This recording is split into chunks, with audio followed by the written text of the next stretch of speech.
Chapter 1687. When the black hole-like light vanished, Tyrant Behemoth appeared in Zhou-Wen's vision again. Zhou-Wen was surprised to discover that Tyrant Behemoth had changed drastically. The originally tall Tyrant Behemoth had shrunk significantly. It was now only about 3 meters tall. Compared to before, it was clearly smaller, but it had become more muscular. If Tyrant Behemoth looked a little bloated and clumsy in the past, then the current Tyrant Behemoth looked like a muscular monster without any excess fat. Furthermore, Tyrant Behemoth's body had undergone some changes. Its skin and flesh looked extremely black, as though it was made of black iron. It gave off an indestructible feeling. Instead of saying that Tyrant Behemoth was a living creature of flesh and blood, it was more like a black iron monster filled with explosive and destructive power. What was even stranger was that Tyrant Behemoth, which originally only had a pair of horns, had another horn grow in the middle of its head. The horn looked somewhat similar to a unicorn's horn. It was straight and spiral-shaped, and there was a strange mystic light flowing inside. Zhou-Wen opened Tyrant Behemoth's information to see how its stats and skills had changed, but he realized that even Tyrant Behemoth's name had changed. Imperial Lord Behemoth, Calamity Grade, Evolvable, Life Providence, Immense Strength, Devouring Mountains and Rivers, Imperial Horoscope Life Soul, Violent Crown Wheel of Destiny, Absolute Strength, S-Grade, Terror Transformation, Tyrant Calamity Domain, Dominating Domain, Mortal Grade, Strength, 199 Speed, 199 Constitution, 199 Essence Energy, 199 Talent Skill, Mountain Devouring, Rampage, Behemoth, Armor Penetration, Piercing, Laceration, Poisonous Fangs, Bite, Ever Victorious, Unstoppable Companion. Form. Boxing Glove. Zhou-Wen was slightly disappointed when he saw that Tyrant Behemoth's domain was still at the mortal grade. However, he had an additional Imperial Horoscope in his Life Providence, and his Life Soul had changed from the Violent Crown to the Violent Crown. His stats had reached the limits of the mortal grade, but it wasn't completely unchanged. The changes to his stats and skills aren't huge. I wonder how his actual combat strength is, Zhou-Wen mumbled inwardly. The Big Dipper dungeon's level was high enough. Logically speaking, the treasures dropped by a hidden dungeon shouldn't be bad. Zhou-Wen originally believed that he could at least advance it to Hell Grade, but he never expected it to be Mortal Grade. After exiting the Big Dipper dungeon, Zhou-Wen originally planned on finding a dungeon to test the difference between Imperial Lord Behemoth and Tyrant Behemoth. Before Zhou-Wen could open the new dungeon, he heard a commotion coming from the front of the team. Mr. Zhou, I'm afraid we have to change our route. Shiraishi Satomi rushed over and said to Zhou-Wen with a heavy expression. What happened over there? As Zhou-Wen asked, he used Truth Listener's ability to scan the area ahead. There was a canyon in front of them, and there was a river that was half a person's height flowing through it. In the middle of the river, there was a giant beast that seemed to be asleep. Shiraishi Satomi whispered helplessly. The route we designed originally avoided some dangerous areas. According to our investigations, there aren't any large dimensional zones near this canyon, but for some reason, there's a water-repellent golden-eyed beast here. I'm afraid we can't continue on this path. Seeing that Zhou-Wen didn't seem to know anything about the water-repellent golden-eyed beast, Shiraishi Satomi continued explaining, the water-repellent golden-eyed beast might not be famous inland, but overseas, everyone knows about its ferocity. It has once destroyed several large islands. Even the strongest factions overseas can't do a thing to it. Not only is this beast at the Calamity Grade, but it might even have reached the peak of the Calamity Grade. Furthermore, this water-repellent golden-eyed beast is very likely the one overseas. This is the water-repellent golden-eyed beast overseas. Seiga Sakai also walked back and said with a heavy expression, in the past, when I was out traveling, I once saw its ferocity on Ryukyu Island. With a single stomp, an island that spanned hundreds of kilometers was trampled into the bottom of the sea. Its divine might was unparalleled. It was even more terrifying than the Calamity Grade creatures that were ranked on the Rubik's Cube rankings. Thankfully, the reconnaissance team ahead discovered it ahead of time and didn't wake it up. We can still make it if we change our path now.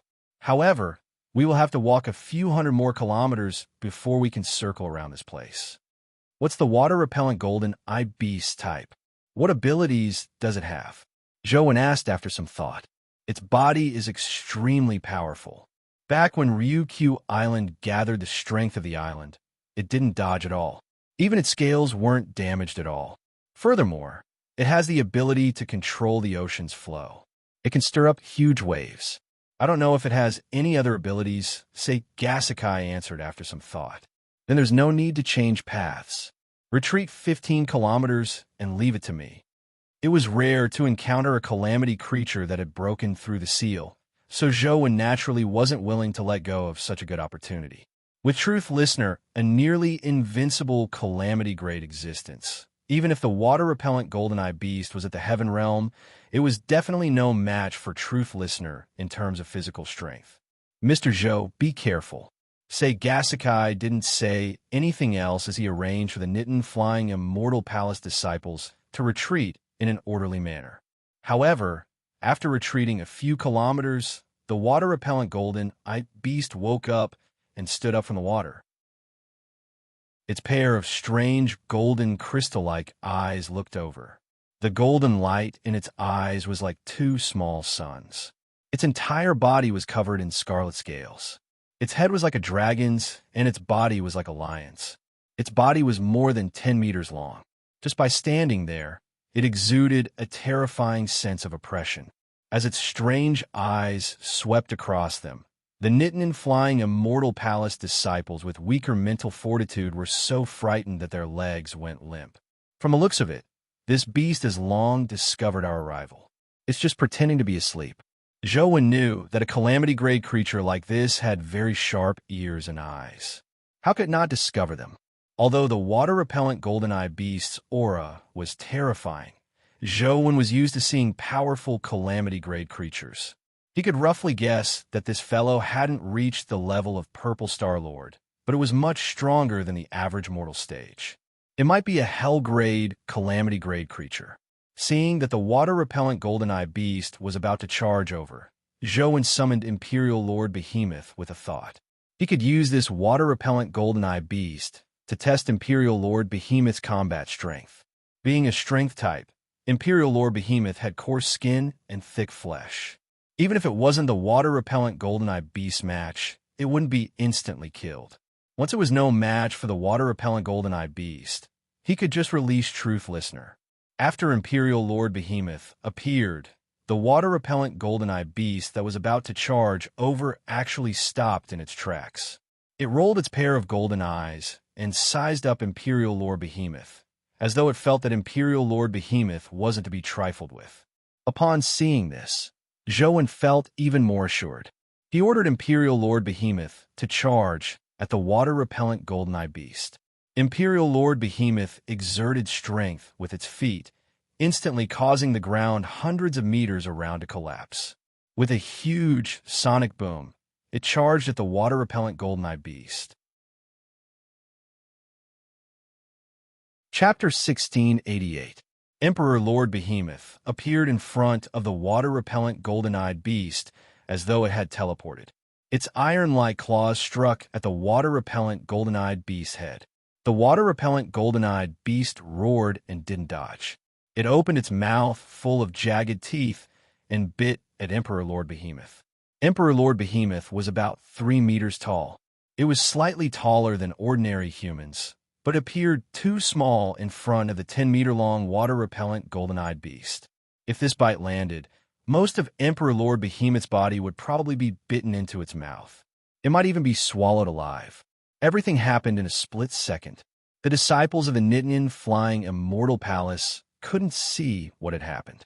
Even existences like Sate Gasikai could only see two figures, one red and one black, colliding. Then, a shockwave that resembled a nuclear explosion surged over. Sate Gasikai, Han Shinsakura, and company couldn't help but turn pale with fright. Although they were still 10 kilometers away from the battlefield, the shockwave enveloped a huge area. They weren't afraid, but most of the ordinary disciples of the Nitin Flying Immortal Palace would probably be killed by the shockwave. seeing the shockwave that swept up the soil and rocks. The ordinary disciples were so shocked that they forgot to escape. In fact, even if they used all their strength to escape, it was impossible for them to escape the shockwave's range. Just as countless disciples were in despair, they saw the shockwave that resembled a huge wave suddenly vanish. Sand and rocks fell from the sky, forming a huge circular slope with a battlefield as the center. Everyone looked over in shock and saw a figure standing in front of the circular slope. It was none other than Joan. The terrifying shockwave seemed to come to a halt when it reached him, falling like dust. It was as though Joan was a god that couldn't be blasphemed. Nothing in the world could violate him. Joan had only used the sure domain to seal the power laws in the area, preventing the shockwave from continuing. This also meant that the water-repellent golden-eyed beast hadn't reached the heaven realm. Otherwise, the sure domain wouldn't have been able to completely seal the power of a perfect domain. On the battlefield, the Emperor Lord Behemoth's claws grab the water-repellent golden-eyes beast's upper and lower jaws, forcefully blocking its bite, preventing the water-repellent golden-eyes beast from closing its fong-filled mouth. The water-repellent golden-eyed beast exerted force with its four claws and charged forward with all its might, pushing the Emperor Behemoth's body back. The Emperor Behemoth's legs plowed a deep mark on the ground. Roar! Just when everyone thought that Emperor Lord Behemoth was no match for the water-repellent golden-eyes beast, the three strange horns on Emperor Lord Behemoth's head emitted a mysterious light, turning into the shape of a black crown. The horn in the middle emitted a mysterious light, like a black jewel on the crown. The mysterious light emitted was like a black iron armor that enveloped Emperor Lord Behemoth's body. With the appearance of the crown, Emperor Behemoth's eyes turned blood red, and its body swelled up, instantly turning into a giant beast that was tens of meters tall. Its front and back feet blocked the attack of the water-repellent golden-eyed beast. The two monster-level existences were locked in a stalemate, wrestling like prehistoric monsters. Neither of them took half a step back, but the ground beneath their hooves cracked and cracked like an earthquake. Joan looked at Emperor Lord Behemoth in surprise. This fellow's strength was stronger than Joan had imagined. The water-repellent golden-eyed beast was undoubtedly at the hell stage. The Emperor Lord Behemoth, which was only at the mortal stage, was actually able to resist the power of the hell stage without being at a disadvantage. Just this point made Joan feel that it was worth it to use the Emperor's Star. What surprised Joan even more was that Emperor Lord Behemoth gradually gained the upper hand. Bit by bit, it pried open the water-repellent golden-eyed beast mouth that was about to close. The water-repellent golden-eyed beast let out a strange cry as it stomped the ground with its four claws, hoping to knock Emperor Lord Behemoth away. However, no matter how it tried, Emperor Lord Behemoth's body that emitted a mysterious light didn't budge at all. It continued slowly opening the water-repellent golden-eyed beast's mouth. Roar! The water-repellent golden-eyed beast roared again as a strange energy fluctuation emitted from its body. The river in the valley seemed to be attracted by some force as it stirred up a huge wave that suddenly swept over. The huge wave instantly drowned Emperor Lord Behemoth's body. It didn't stop at all as it swept up the Nitin flying Immortal Palace disciples behind it. However, when the wave arrived in front of Joan, it was like a toilet bowl that had its flush button pressed. All the water flowed down without a single splash touching Joan's body. The Nitin flying Immortal Palace disciples were dumbfounded. Although they had long regarded Joan as one of the top figures among humans, such godlike actions still left them envious. Joan didn't expand the range of Shiryu's power to the battlefield. He wanted to see Emperor Lord Behemoth's true combat strength. In the battlefield with surging water and tumbling mud and rocks, the roars of mutated beasts resounded through the world. The Nitin flying Immortal Palace disciples could only see the mud and rocks churning. They couldn't see the battle inside until they heard a shocking scream. The water flow and the mud and rocks that had been swept up instantly fell, revealing the figures of two behemoths. The originally terrifying water-repellent golden-eyed beast's 4 hooves were lifted off the ground by Tyrant Behemoth. Tyrant Behemoth's 2 claws were still holding onto its upper and lower jaws. However, at this moment, the water-repellent golden-eyed beast's mouth had already been stretched to its limit. The corners of its mouth had cracked, and the scales on its face had cracked as blood flowed out. Now, the water-repellent golden-eyed beast was like a kitten or puppy with its mouth torn apart in front of the gigantified Emperor Lord Behemoth. All it could do was struggle and scream. However, no matter how its claws attacked Emperor Lord Behemoth, it only left shallow claw marks on the mystic light armor around Emperor Lord Behemoth's body. And those claw marks almost instantly recovered. Emperor Lord Behemoth didn't seem to feel anything as it ignored the water-repellent golden-eyed beast's final struggle. Bit by bit, it tore its mouth apart, hoping to tear its head into 2. Chi! The water-repellent golden-eyed beast's bloody jaw was torn off. In pain, the water-repellent golden-eyed beast's potential erupted as it struggled with all 4 hooves, breaking the fangs that Emperor Lord Behemoth was holding. Only then did it escape Emperor Lord Behemoth's control and tumbled to the ground. The disciples of the Nitin Flying Immortal Palace looked at Emperor Lord Behemoth, who was grabbing its broken teeth and holding its bloody chin in one hand, as though they were looking at a demon king that had walked out of hell. The water-repellent golden-eyed beast, which was almost invincible overseas, had been trampled by Emperor Lord Behemoth like a kitten or puppy. Even its jaw had been torn off. This was terrifying.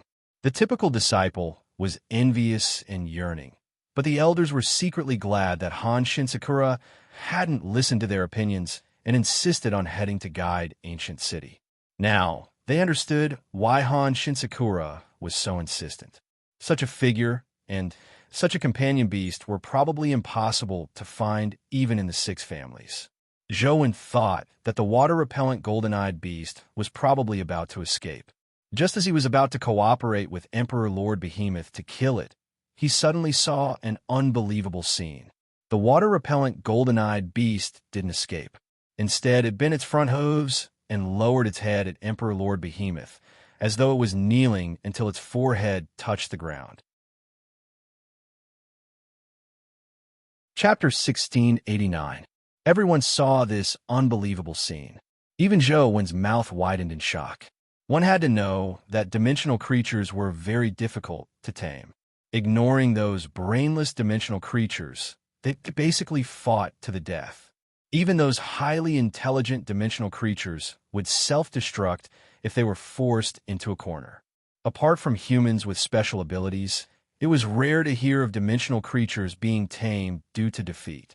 The higher the level of a dimensional creature, the lower the possibility of being tamed. It was unbelievable that this hell-grade water-repellent golden-eyed beast had submitted to a man-grade Empyrean Lord Behemoth. However, the truth was right in front of him. Zhou suddenly thought of a possibility. Could it be that the life providence of the Emperor horoscope had taken effect, causing the water-repellent golden-eyed beast to show an attitude that was originally impossible? The more Zhou thought about it, the more he felt that it was right. In the past, Tyrant Behemoth rarely killed dimensional creatures, nor had he seen any dimensional creature submit to it. Ignoring the calamity grade, such a situation had never happened even to mortal-grade dimensional creatures. Now, Zhou was filled with regret. If he had known that the Emperor Star was such a powerful thing, he would have given it to Truth Listener. With Truth Listener's strength, it was almost invincible within the calamity grade. It could have easily defeated a few calamity-grade dimensional creatures and made them submit to guard the entrance of Guide Ancient City. It was useless regretting it now. Thankfully, Empyrean Lord Behemoth was rather impressive. In the future, if he worked hard on it and gave it more resources, even if it couldn't advance to the Heaven Realm stage, it would be quite impressive to reach the Hell stage. A man-grade Empyrean Lord Behemoth could defeat a Hell-grade water-repellent golden-eyed beast. A Hell-grade Empyrean Lord Behemoth might be able to compete with ordinary Heaven Realm dimensional creatures. This trip wasn't a loss. I'll bring the water-repellent golden-eyed beast back to guide Ancient City to guard the entrance. I'm afraid the 6 families won't dare barge in. Just as Zhou was having a beautiful dream, the Empyrean Lord Behemoth grabbed the water-repellent golden-eyed beast and tore it into two with its claws. Then it threw into its mouth and chewed on it. Blood splattered everywhere as its mouth was filled with blood. It actually ate. Zhou widened his eyes as he stared blankly at Empyrean Lord Behemoth. He had the urge to slap it twice after seeing a prodigal squander all his wealth. This was a hell-level fighter, yet he was eaten just like that. This was simply a reckless waste of resources. He should be struck by lightning. However, the Emperor Behemoth didn't feel anything. After chewing a few times, he swallowed it and even burped. Looking at Imperial Lord Behemoth's appearance, Zhou had the urge to cut open its stomach and pull out the water-repellent golden-eyed beast. Unfortunately, it was useless even if he pulled it out. Zhou gritted his teeth in hatred, but the disciples of the Nitin Flying Immortal Palace watched in a daze. The water-repellent golden-eyed beast, which was extremely ferocious overseas, was actually swallowed alive. In their eyes, Empyrean Lord Behemoth had already become synonymous with ferocity and invincibility. Depressed, he recalled Empyrean Behemoth. This fellow had eaten a hell-level dimensional creature, but it didn't change at all. From Zhou's point of view, it was no different from Pigsy eating a ginseng fruit. After setting off again, the disciples and elders of the Nitin Flying Immortal Palace became even more respectful and obedient toward Zhou. Many people even looked at Zhou with burning gazes. It was unknown what they were thinking. Zhou wasn't in the mood to care about what they were thinking. His mind was filled with a question. If the hidden dungeons in-game didn't refresh, could he still obtain Emperor Stars in the hidden dungeons in reality? From the results of his previous research, it was very likely that there was a Purple Star Lord in the North Star Ice Palace in reality. Perhaps he could obtain another Emperor Star in reality. Originally, Zhou no longer had any desire to challenge the Big Dipper dungeon in reality. The Rubik's Cube ranking was meaningless to him. However, this discovery gave Zhou the thought of challenging the Big Dipper Palace again. It wasn't for the ranking, but to obtain an Emperor Star. Let's wait and see. If the hidden dungeons in-game really don't refresh, I can only challenge the Big Dipper Palace in reality again. Zhou had already made up his mind. If he could really obtain another Emperor Star, he could give it to Demonic Neonate or Truth Listener. He only wished he could get a few more. There weren't any accidents along the way. The ordinary dimensional creatures they encountered were also dealt with by Han Shinsakura and company. Zhou finally returned to guide Ancient City with them. The two Nitin Flying Immortal Palace disciples who had sent Mo he back arrived at guide Ancient City half a day later. After asking, Zhou learned that they hadn't sent Mo he back to the family clan of gods. On the way, they had encountered people from the family clan of gods. Mo he had already returned with them. To Zhou's surprise, Mo he got them to bring one back and specifically said that it was for Zhou. Zhou opened the box and realized that there was only a piece of paper inside. There was a number written on the paper. It was obvious that it was a cell phone number. Zhou roughly guessed what Mo he meant. The two of them had previously made a bet. If Mo he lost, he had to tell Zhou why the family clan of gods had to have the people from the Nitin Flying Immortal Palace. However, Zhou didn't ask back then because he felt that it was useless. If Mo he wasn't willing to tell him, he could give a random reason. It wasn't difficult. From the looks of it, Mo he planned on fulfilling his promise and telling him the secret. After Zhou introduced, say, Gasikai, Han Shinsakura, and company to Li Xian, he got him to make arrangements for them. He returned to the yard and called the number Mo he had left behind. Zhou won. After the call connected, Mo he's voice sounded before Zhou could say a word. How do you know it's me? Zhou was somewhat hesitant. Mo he's tone clearly confirmed that it was him, but he hadn't made a sound. Could it be that Mo he had the ability to follow the signal to spy on him? You are the only one who knows this number, Mo he said emotionlessly. I see. You left me this number to tell me the secret of the Nitin Flying Immortal Palace, right? Zhou came to a realization and asked directly. Although I'm not a good person, I will still do as I promised. After a pause, Emohi continued. Actually, the family clan of gods doesn't want all the disciples of the Nitin flying immortal palace. Who do you want? Say Gasukai or Han Shinsakura? Zhouwen asked. Neither. It's Shiraishi Satomi. Emohi answered. Why? Zhouwen was somewhat surprised. Although Shiraishi Satomi's talent wasn't bad, Han Shinsakura and Sei Gasukai weren't inferior to her. Furthermore, their cultivation levels were already above hers. Only she can obtain Amaterasu's companion beast. Emohi's answer alarmed Zhouwen. Amaterasu and Tsukuyumi came from the same divine system. Furthermore, legend had it that Amaterasu and Tsukuyumi were twins. Chapter 1690. In that pantheon, Tsukuyumi represented the moon, while Amaterasu represented the sun. They were both supreme gods, but Amaterasu was ranked ahead of Tsukuyumi. Zhouwen had seen how powerful Tsukuyumi was. If there really was an Amaterasu companion beast, even Zhouwen would be very tempted.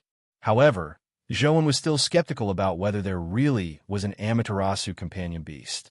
After all, it was an existence like Tsukuyumi. If Tsukuyumi was already so powerful, Amaterasu was probably not inferior to Tsukuyumi. With humanity's current standards, it was temporarily impossible to kill Amaterasu and obtain a companion beast. Now, that Emohi told him that Shiraishi Satomi could obtain an Amaterasu companion beast, Zhouwen didn't believe it. What's so special about Shiraishi Satomi? Zhouwen asked doubtfully. Shiraishi Satomi's life providence, life soul, and wheel of destiny are perfectly compatible with Amaterasu. Only she can obtain Amaterasu's favor. Emohi answered. What do you mean? From Emohi's tone, it seemed like Shiraishi Satomi didn't need to kill Amaterasu to obtain a companion beast. This isn't within the scope of our bet. Think about it yourself. Emohi said with a faint smile. Can you give me some hints? Zhouwen didn't mind as he asked casually. ISC Island. We're even. Emohi hung up after saying that. Zhouwen put down the phone and thought for a moment before going to say Gasukai. Coincidentally, Han Shinsakura and Shiraishi Satomi were there, so he told them what Emohi had told him. ISC Island. The three of them were at a loss when they heard that. You don't know where ISC Island is? Zhouwen asked in puzzlement. They were all natives overseas. If even they didn't know where ISC Island was, Zhouwen suspected that Emohi was joking with him. There's no island overseas called ISC Island. In legends, the ISC Divine Palace is the residence of god Amaterasu. It's called Takamajahara, but that's only a legendary place. There's no corresponding location. Han Shinsakura thought for a moment and said, Could the information Emohi gave us be wrong? Shiraishi Satomi said with a bitter smile. Perhaps they really made a mistake. My life providence, life soul, and wheel of destiny have nothing to do with the sun. How can it be perfectly compatible with god Amaterasu's attributes? Zhouwen nodded. Although he was somewhat interested in Amaterasu, this interest was built on Tsukuyumi's existence. It didn't matter if he could obtain an Amaterasu companion beast. Even if he couldn't, there was nothing to be disappointed about. Just as he was about to return to continue his game, he heard Gasukai say, Takamajahara is indeed a legendary existence. There's no corresponding place in reality. However, when I was traveling at sea, I did encounter a place that was suspected to be Takamajahara. Seeing Zhouwen look at him, Gasukai continued, Takamajahara, Reed Plain China, and Netherworld Kingdom are the three domains that form the universal gods. Takamajahara is also known as Cloud China or Sky Island. Legend has it that it's an island floating in the clouds above the sea. It's not seen by mortals, and it's where the gods live. Once after I experienced a storm at sea, the sky opened up and the clouds dissipated. I vaguely saw a huge island appear in the sky, but moments later, the island in the sky disappeared. I once went to the sky to check, but I didn't find any traces of the island. Therefore, I thought it was a mirage. With that said, Gasukai pondered for a moment before continuing, but later, I heard from some friends that they had seen the mirage-like island in the sky at the same spot. Furthermore, When the island appeared, they attempted to approach the island, but they were pushed out by a powerful, invisible force. After the island disappeared, they went there again, but there was nothing. We suspect that it might be the legendary Takamajahara, but we haven't been able to confirm it. Interesting. Where's that island? At that moment, Zhou was truly interested. After all, it was a dimensional zone of a divine lord. Perhaps he could download the dungeon and grind to his heart's content. Say Gasikai told him the location, and Zhou secretly memorized it. He could visit it when he had the time in the future. Now, Zhou wasn't in the mood to do such things. All he wanted to know was if the hidden dungeon would respawn and if he could obtain a second Emperor Star. There was something more important. Zhou planned on getting Truth Listener to try and see if it could kill Small Buddha Temple's three-faced Buddha. The hope of advancing the small perfection of Wisdom Sutra to calamity was probably in Small Buddha Temple. However, the three-faced Buddha was just too powerful. With Zhou's strength alone, he temporarily had no hope. Truth Listener's advancement to the heaven stage gave Zhou a glimmer of hope. After returning home, Zhou clicked open the Small Buddha Temple dungeon again and entered it again. He couldn't help but feel nervous. Truth Listener had been obtained from Small Buddha Temple, so Zhou had no idea if it could defeat the three-faced Buddha. This time, Zhou directly circulated the small perfection of Wisdom Sutra and entered the temple hall. The three-faced Buddha didn't react at all and wouldn't attack people who cultivated the small perfection of Wisdom Sutra. This time, Zhou was just there to watch the show. The one who really needed to contribute was Truth Listener. My little listener, you have to work harder. Whether the small perfection of Wisdom Sutra can condense a domain depends on you. Zhou summoned Truth Listener and got it to remove the earrings restrictions as he prayed silently. Just as Truth Listener was summoned, the three-faced Buddha, which was originally like a dead statue, suddenly widened its 6 eyes and looked at Truth Listener, who was standing in front of Zhou, giving him a fright. Zhou originally imagined that the three-faced Buddha would only react if he switched to the small perfection of Wisdom Sutra. This sudden turn of events gave Zhou a fright. The three-faced Buddha had 3 faces. One was expressionless, one was extremely sad, and one had a smile. 3 different faces and 6 Buddha eyes that emitted golden light stared at Truth Listener. The 6 golden beams were like 6 extremely bright searchlights that focused on Truth Listener. The earrings on Truth Listener's ears were being unsealed, so only 3 had shattered. When the Buddha eyes' golden light shone, the remaining 3 earrings shattered together. Instantly, Truth Listener was freed of all its restrictions. Its body rapidly transformed into an ape form before returning to human form.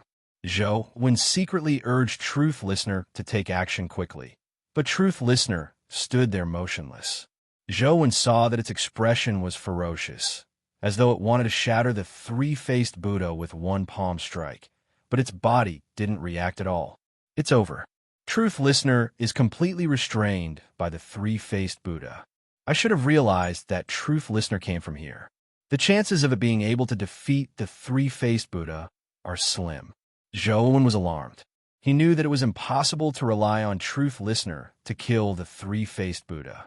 Just as Zhou was about to give up and unsummon Truth Listener, he suddenly saw the three-faced Buddha speak. End of chapter.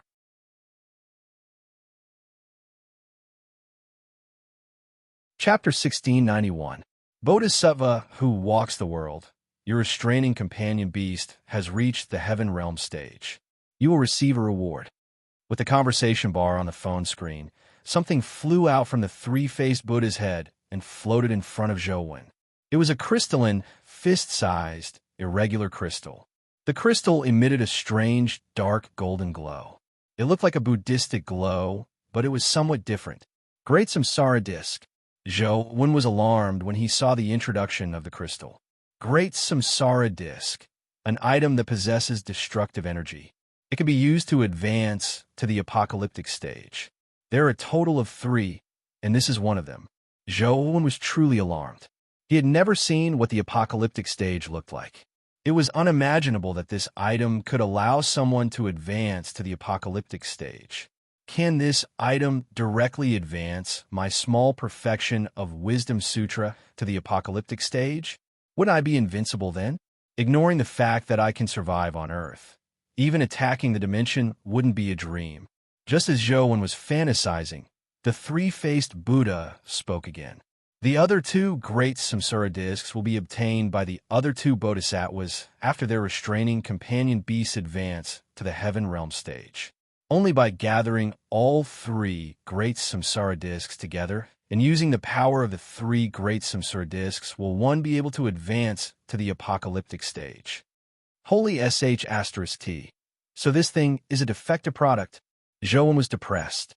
Although Zhou didn't know who the other two people who had obtained small Buddha temple's companion beasts were, he didn't know how long it would take for their companion beasts to advance to the heaven realm stage. He had to pray that they didn't die prematurely. Otherwise, there would be no hope for the three great samsara discs. Zhou was still thinking about the chances of obtaining the three great samsara discs when he saw the three-faced Buddha continue speaking. The three restraining companion beasts are originally one. Only by fusing them can they advance to the apocalyptic stage. As the voice gradually weakened, the golden light in the three-faced Buddha's eyes gradually converged. Finally, it closed its eyes and returned to its lifeless state. What do you mean by being one? It's basically making the three bodhisattvas and restraining companion beasts fight and devour each other. In the end, only one can reap all the benefits, Zhou thought. Looking at the motionless three-faced Buddha, Zhou considered a very important question.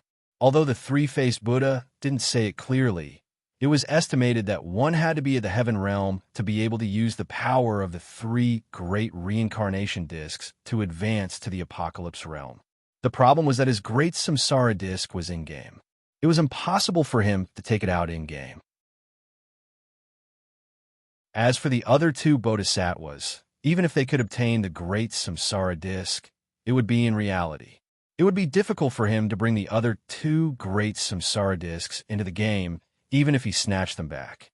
In other words, it was impossible for Zhou to gather all three great samsara discs. Is this considered a bug in the game?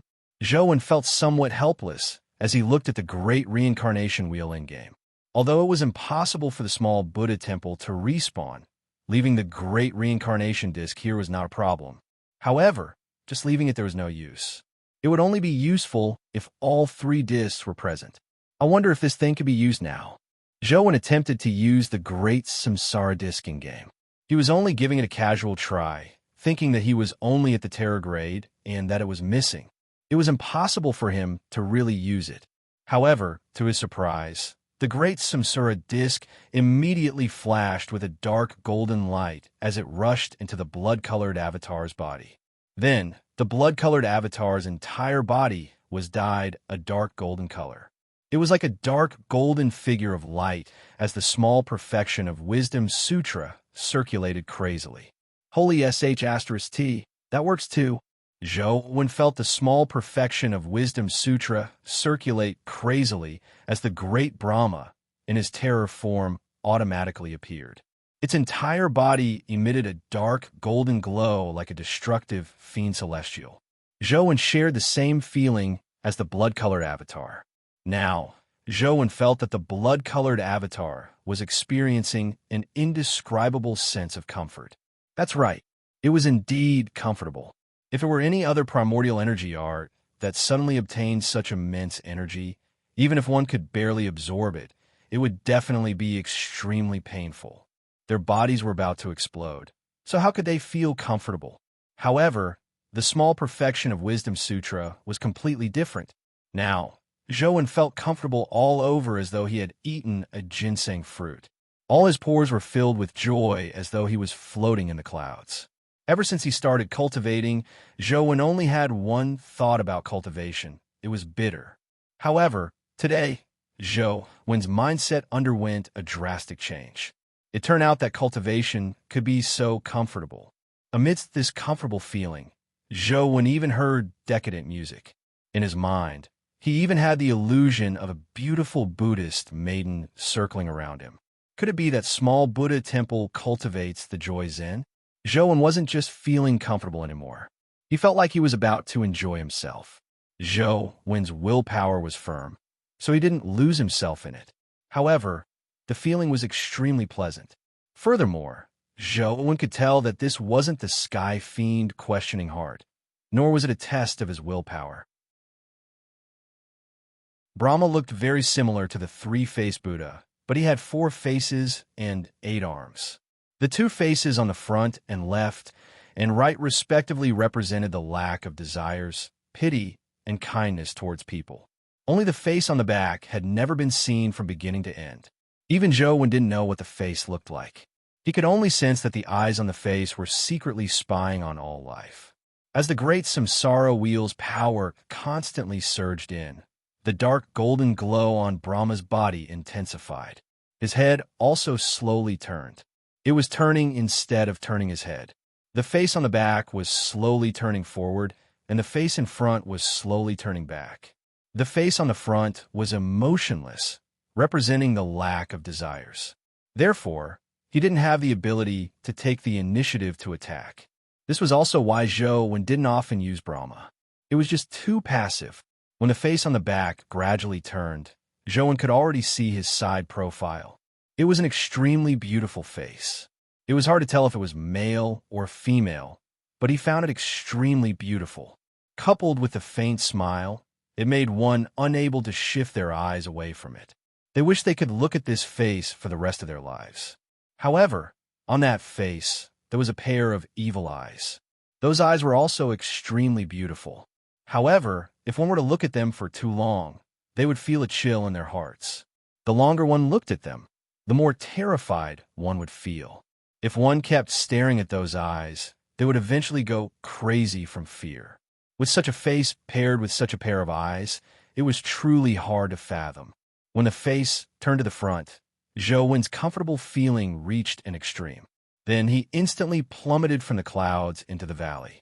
The emptiness of having lost everything instantly occupied Zhou Wen's heart.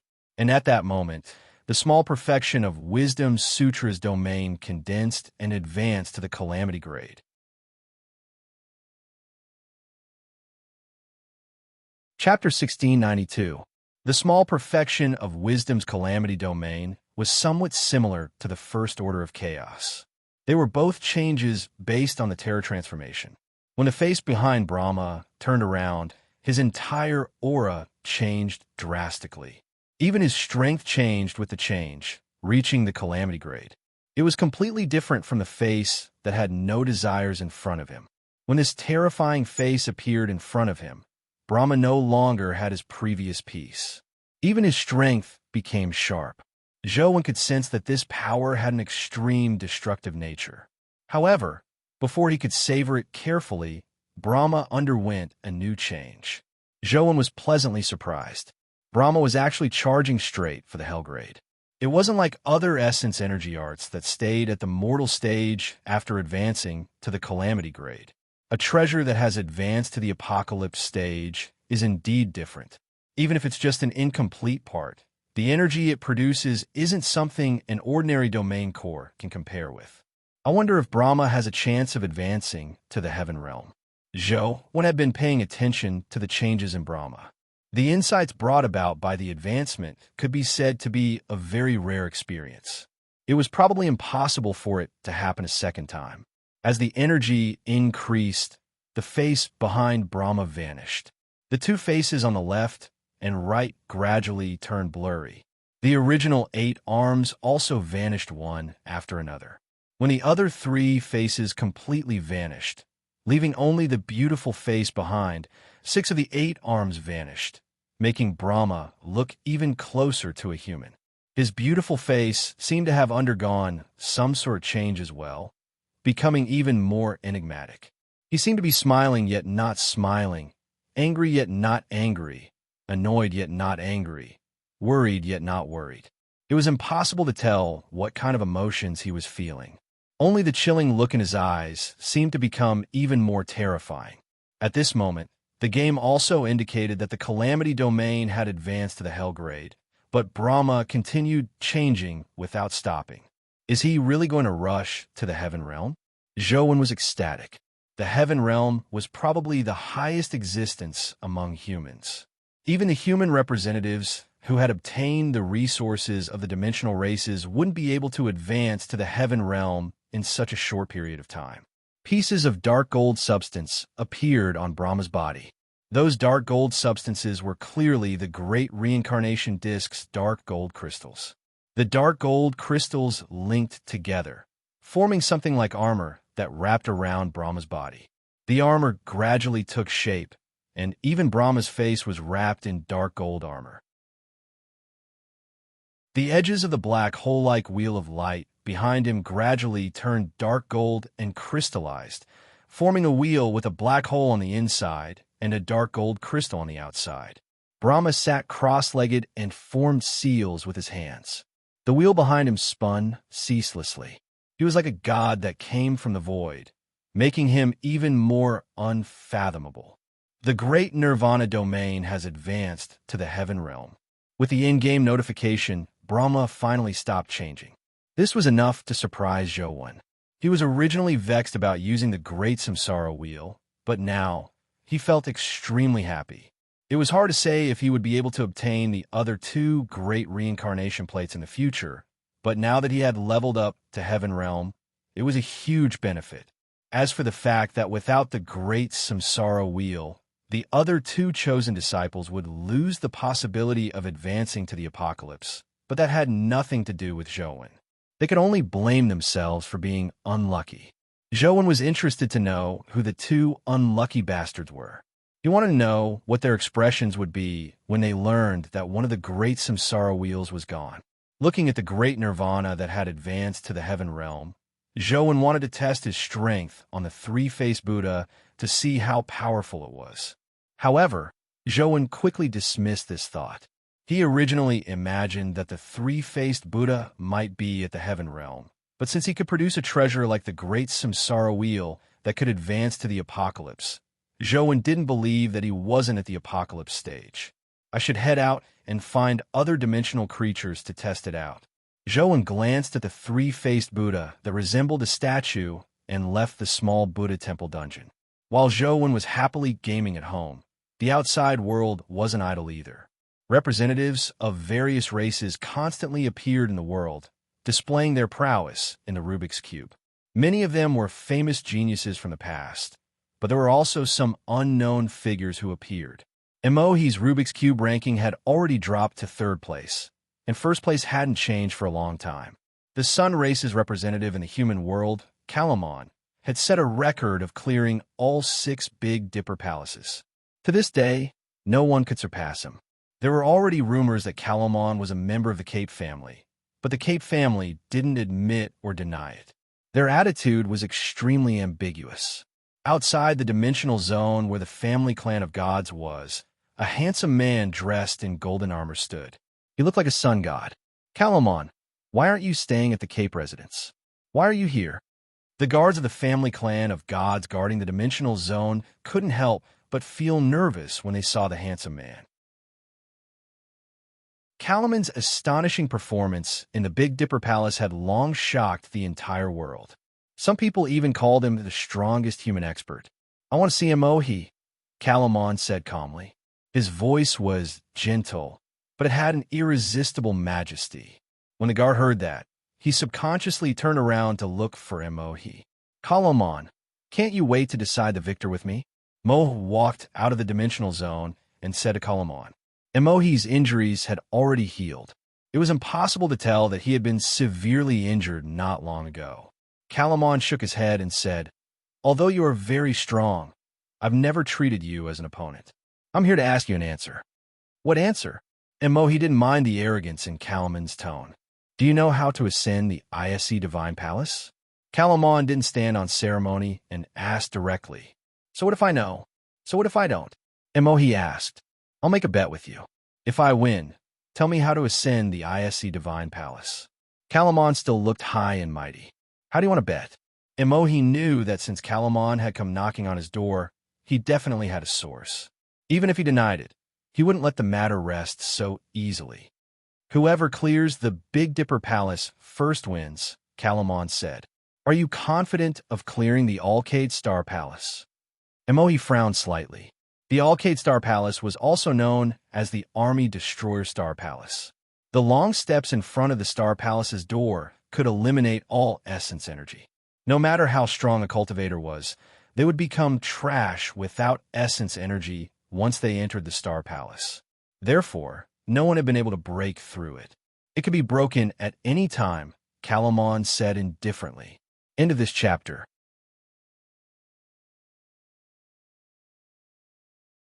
Chapter 1693. Professor Goo, what do you think of the recent rankings? He tried his best to focus on hosting the show. Although the Rubik's Cube rankings have been surging recently, and the rankings were constantly changing, the program's effects and ratings were very good. He just couldn't lift his spirits.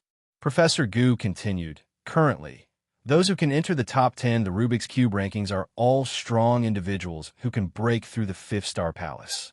Only Calamon, the representative of the Sun Clan, has broken through the 6th Star Palace. He is considered to be outshining others. However, according to my research, among the top 10, there should be 3 to 4 people who have a high chance of breaking through the 6th Star Palace. I wonder who it is. He asked. Let me give you an example first. For example, Mo, the representative of the Fallen. His strength should not be inferior to Calamon's. It is only a matter of time before he breaks through the 6th Star Palace. The others have similar strength, but even if they break through the 6th Star Palace, they may not be able to surpass Calamon in ranking, so they have not made a move yet, Professor Goo analyzed. As the host, Suyi's reaction was very fast. He followed Professor Goo's words and asked, then, Professor Goo, among these people, who do you think has the highest chance of breaking through the 7th Star Palace? That is hard to say. According to the results of Calamon's previous attempt, the stone steps in front of the Alcade Star Palace can eliminate primordial chi. Calamon gave up before reaching the end of the stone steps. It can be roughly estimated that after reaching the end, primordial chi may be completely eliminated. With such a characteristic, even the strongest powerhouse will be useless in front of the Star Palace. Unless there is a way to preserve primordial chi, no one has any hope of breaking through the 7th Star Palace. Professor Goo paused, and then said, as for who has such an ability, it is temporarily impossible to determine. However, one thing is for sure. Calamon's power cannot be prevented from eliminating primordial chi. So, although his ranking is relatively high, his chances of breaking through the 7th Star Palace are the smallest. The comments were all discussing who would be the first to break through the 7th Star Palace. There were people talking about everyone, but the people they were talking about were basically the few people who were ranked at the top. As the discussion heated up, the screen of the Rubik's Cube suddenly lit up. A figure appeared on the screen. It was Calamon. Calamon? He was stunned when he saw Calamon. Professor Goo's expression also became strange. Calamon is already ranked first. There's no need for him to challenge the Big Dipper Palace again, unless he wants to challenge the 7th Star Palace. Suyi's eyes lit up. Professor Goo is mighty. No wonder his mouth has been blessed. Sect leader Goo will rule the pugilistic world for thousands of years. I'm willing to call Sect Master Goo the strongest in the universe. The bullet screen was filled with praises for Sect leader Goo. Professor Goo had just said that Calamon was the person with the least chance of breaking through to the 7th Astral Palace. Now, Calamon had come to challenge him, and it was obvious that he was aiming for the 7th Astral Palace. Everyone felt that Professor Goo was truly boundless. Clad in golden armor, Calamon arrived before the 1st Astral Palace. His body radiated with the sun god's divine light, as if he was the son of the sun god. With every step he took, the golden sun god light on his body shone brightly, making his handsome face look even more sacred. When Starlord Covetous Wolf saw Calamon walk in, he blasted out a blast of light. Commandlo similarly punched out, and the sun-like golden light collided with Starlord Covetous Wolf's blast of light. The terrifying glare made it impossible for everyone to see what was happening on the screen. Only an extremely small number of powerhouses were able to see what was happening in front of the magic cube.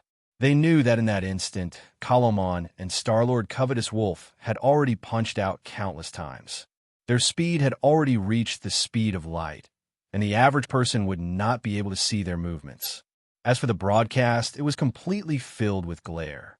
Soon, when the glare disappeared, Star-Lord Covetous Wolf had already been killed by Kalomon. Many crystals dropped to the ground. He's too powerful. He killed Star-Lord Covetous Wolf with a single punch. Ordinary people only saw Kalomon's punch and imagined that he had instantly killed Star-Lord Covetous Wolf. No matter how many times I watch it, it's still so pleasing to the eye. Kalomon is just too perfect. He doesn't look human at all. He's like Apollo. People marveled at Kalomon's strength as they were envious. Many people wondered when they would be lucky enough to be chosen by a dimensional race and become a powerful existence like Kalomon. Kalomon struck one star palace after another. The Star Lords that looked extremely powerful in the eyes of ordinary people were easily killed by Kalomon in a matter of seconds. However, ordinary people couldn't see that Kalomon had actually used many techniques. The main reason why he could kill the Star Lords so quickly was because he had already understood the abilities of the Star Lords and used targeted tactics. Even so, it was still rather shocking. Although I've already seen it once, I have to admit that Kalomon is too strong. He's very close to the former human sovereign, Su Yi said with a sigh. He never expected Su Yi's side to trigger a collective ridicule on the bullet screen. Although you're my goddess, human sovereign is no longer comparable to Kalomon, right? It's impossible for a pure human to advance to the Calamity Realm, right? Sis, human sovereign is an ancient legend from many years ago. The new generation replaces the old, and the new generation replaces the old. Human sovereign has long been slapped to death on the beach. Although I'm unwilling to admit it, I have to say that the strength of a spokesperson who has obtained the resources of a dimensional race increases too quickly. Unless human sovereign also becomes a spokesperson, there's no comparison. With human sovereign's temper, he probably won't lower his head to a dimensional race. It's unlikely that he will become a spokesperson. If even human sovereign becomes a spokesperson, that would be too lamentable. What's there to be lamentable about? What era are we in now? Everything depends on strength. It's lamentable without strength. As people discussed, Kalomon had already broken through the 6-star palace and arrived in front of the long staircase to the 7-star palace. Everyone immediately fell silent as they held their breaths as they looked at the screen. In the previous timeline, Kalomon had given up halfway. Thankfully, he still had a chance to give up before entering the Star Palace. If he entered the Star Palace, he wouldn't even have the chance to give up. Under everyone's attention, Kalomon stepped onto the stairs and walked towards the Star Palace's entrance. Everyone counted Kalomon's steps in their hearts. When he arrived at the place he had previously given up, he didn't give up like before. Instead, he continued walking. Kalomon has walked up. When Kalomon reached the end of the stone steps, even Su Yi couldn't help but raise his voice.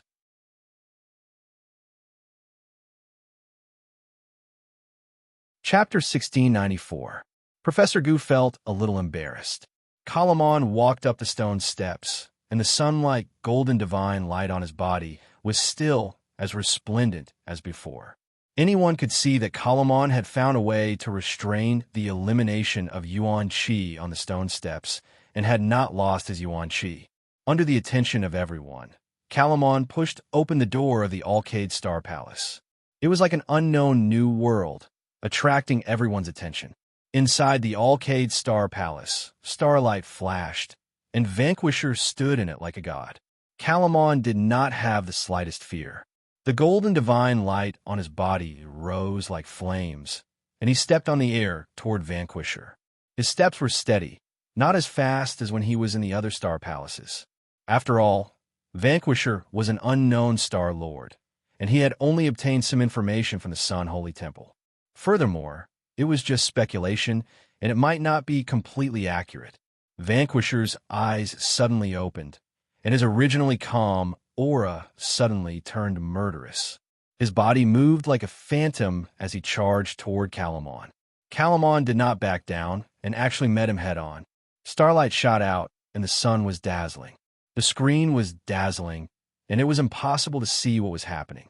Only a few Calamity-grade powerhouses could see some clues in front of the Rubik's Cube. The entire world seemed to be dead silent. Everyone looked at the screen that was flashing. Although they did not know what was happening, the sound of energy colliding inside made their hearts rise and fall. Can Calumet get through the 7th Constellation Palace? He muttered to himself. A battle of this level is too high level. Not to mention that I can't see anything on a live broadcast. Even Calamity-grade powerhouses can only see some clues through the Rubik's Cube. We can only wait for the slow-motion replay to analyze it. However, by then, the outcome will already be decided, and there won't be much point in analyzing it. Professor Gu smiled bitterly. Professor Gu, we believe in you. Calamon will win. Sec Leader Gu, you're wrong. You can't doubt your own poisonous milk level. You have to have confidence in yourself. Don't say any more. You're our light. We don't need to see the result to know that Calamon will win. Many people were ridiculing Professor Gu on the bullet screen, which made him a little depressed. However, after such a long time, he had almost gotten used to it. The name of the poisonous milk sect leader had long been known to the entire world. Mo stood in front of the Rubik's Cube with a strange expression. Emohi, what happened? What are Calamon's chances of winning? An elder from the family of gods asked Mo. Even the powerhouses of the clan of gods couldn't understand much of it. Calamon has already figured out Star, Lord Vanquisher's background. He's probably about to break into the 7th Constellation Palace. Mo paused before saying, this guy is indeed terrifyingly strong, not only because he obtained the resources of the Sun God Temple, but also because he possesses extremely high battle intelligence and talent. It broke just like that? Looks like among the younger generation, this person poses the greatest threat to our family clan of gods, the old man muttered.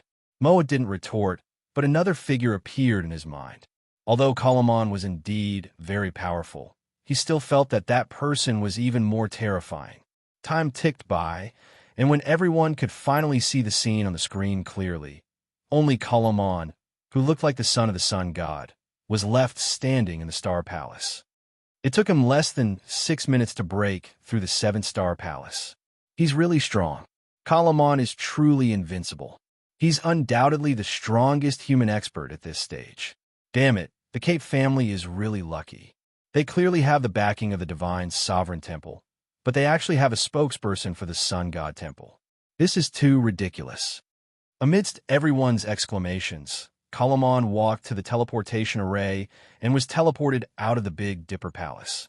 The ranking on the Rubik's Cube didn't change. Calamon was still first. Indeed, the Alcade Palace is the last star palace. Calamon is the first human to clear the Big Dipper Palace. He will be forever recorded in history.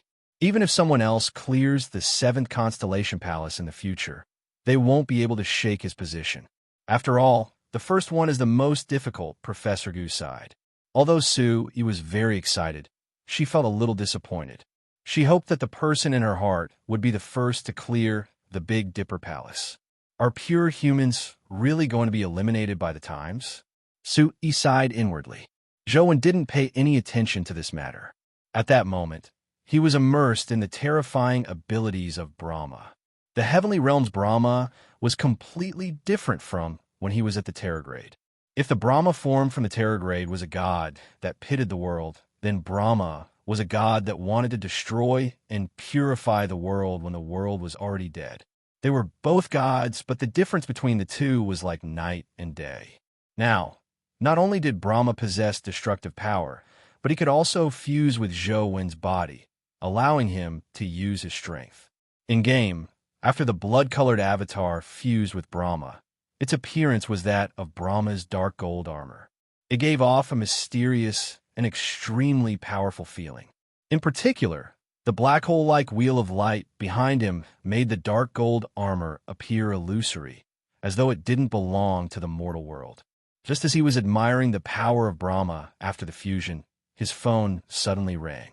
Zhou took out his phone and took a look. It was Hui Haifeng, who he hadn't contacted in a long time.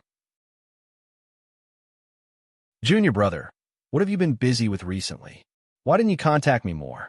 Our relationship as fellow disciples can't be so weak, Hui Haifeng said with a grin. Hui Haifeng said with a grin. It was hard to tell that he was now the supreme leader of the Federation. Speak. Zhou was somewhat speechless. Hui Haifeng had thrown Hui Xiao to him and ignored him. Now he was doing this again. What do you think of Karaman? Hui Haifeng's tone turned solemn. What Karaman? Zhou was slightly taken aback. Are you serious? Don't you know that Karaman cleared the Big Dipper Palace? Hui Haifeng asked doubtfully. Someone cleared the Big Dipper Palace so quickly? I really don't know about this. I didn't pay much attention to it. Who is Karaman? Zhou said. To think that you are a city lord. You could be considered an overlord now. Yet, you don't even know about such a huge matter. How are you a city lord? Hui Haifeng was somewhat speechless. After a pause, he said, Karaman is a member of the Cape family. He's now the spokesperson of the Sun Holy Temple. He just cleared the Big Dipper Palace. Now, the entire world is filled with news about him. What has this got to do with me? Zhou asked. Of course it has something to do with you.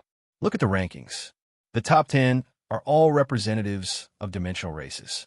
If this continues, I'm afraid everyone will think that there's nothing wrong with being ruled by dimensional zones. In the future, stop. What are you trying to do? Get to the point. Zhou didn't have the patience to listen to his reasoning. I say, junior brother, as the saying goes, with great power comes great responsibility. In order to let the citizens of the Federation regain their glory as humans, shouldn't you also show your face on the rankings? Let them know that even if they aren't those fellows from the dimension, humans can still become top-notch experts.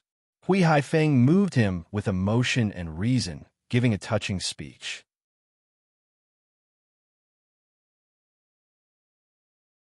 Chapter 1695.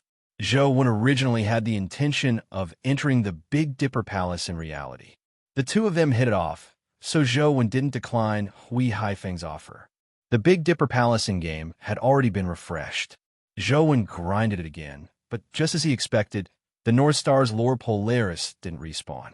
He was basically certain that the hidden dungeons in-game could only be grinded once.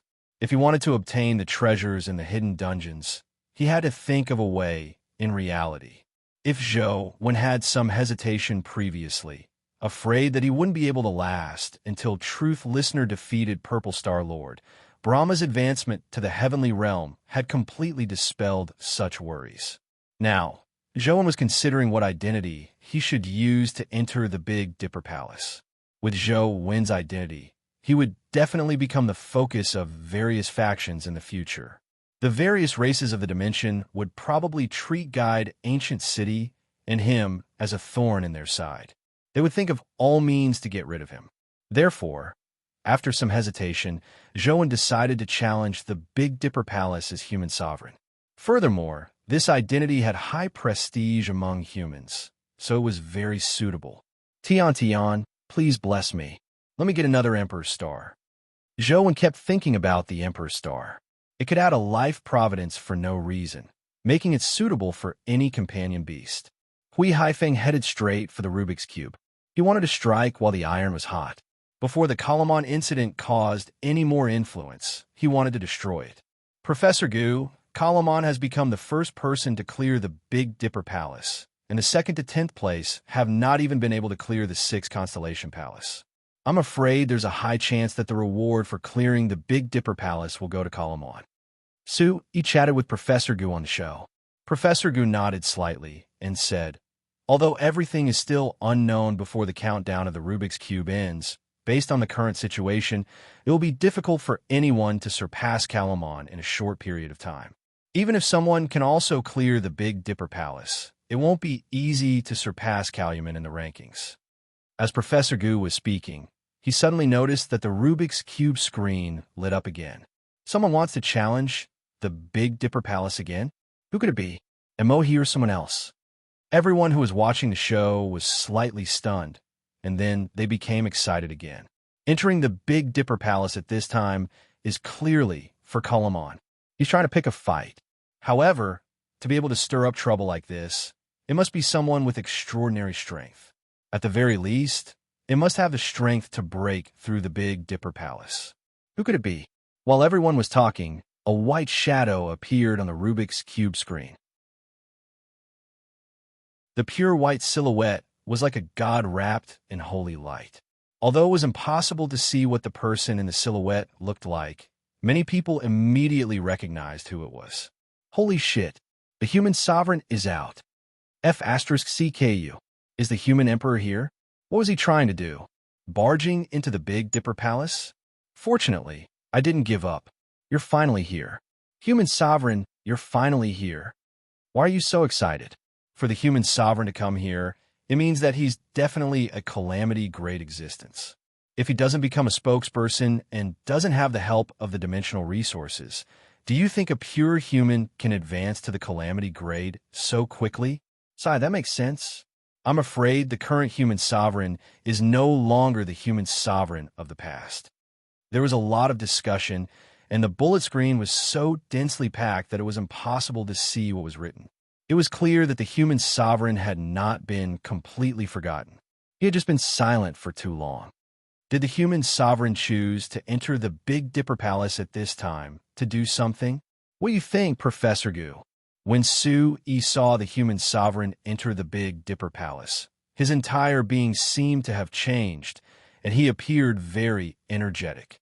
You mean to say that the human sovereign chose to enter the Big Dipper Palace the moment Kulamon broke through the Big Dipper Palace to prove that ordinary humans aren't inferior to the spokesperson, right? Professor Gu asked. Su-Yi nodded excitedly. I don't think it's as simple as a coincidence. The human sovereign must have come prepared by choosing this time to enter the Big Dipper Palace. Furthermore, he has already seen the battle between Kulamon and the Army Breaker and understand the Army Breaker's abilities. It shouldn't be a big problem for him to break through the Big Dipper Palace. Professor Gu avoided discussing if the human sovereign was a pure human. He only said that the human sovereign would definitely be able to break through the Big Dipper Palace. It's over. With Sect Master Gu's healing, the human sovereign will be in danger. No, Sect Master. You are trying to kill the human sovereign. The bullet screen was filled with wails. Who could withstand the poison milk Sect Master's healing? And Sheng stood behind Tianzua and looked at the scene on the Rubik's Cube. Overseer, young Master One will definitely be able to inspire many humans once he reaches the top of the rankings. This will be extremely beneficial to the development of humans in the future. And Tianzua said coldly, ignoring the fact that he can clear the Big Dipper Palace. Even if he can, according to the rules of the Rubik's Cube ranking, the first person to clear the Big Dipper Palace will receive an invisible point bonus. It'll be very difficult for him to be ranked above Kulamon.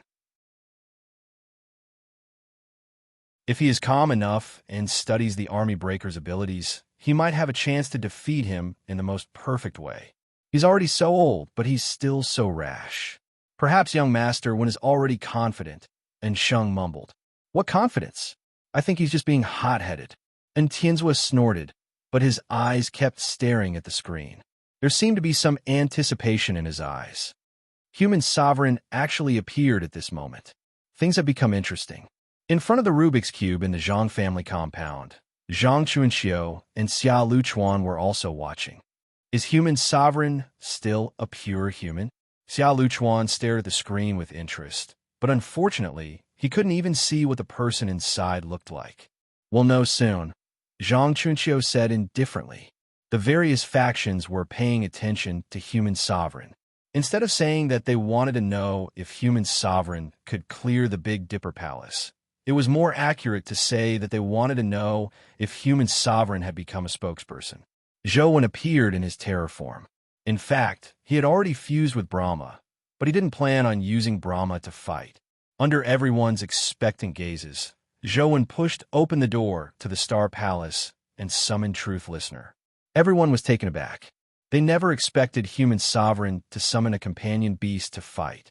Although a small number of humans already had calamity-grade companion beasts, it was almost impossible to clear the level with just one companion beast in a continuous battle like the Seven Stars Palace.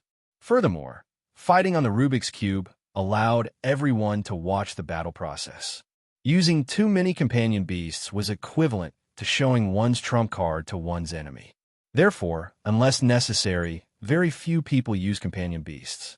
Could it be that human sovereign strength hasn't reached the level of clearing the Seven Stars Palace? He needs to use the power of multiple companion beasts to clear the Seven Stars Palace. In that case, it should be very difficult for him to surpass Kalaman in the rankings, right? This thought flashed through many people's minds.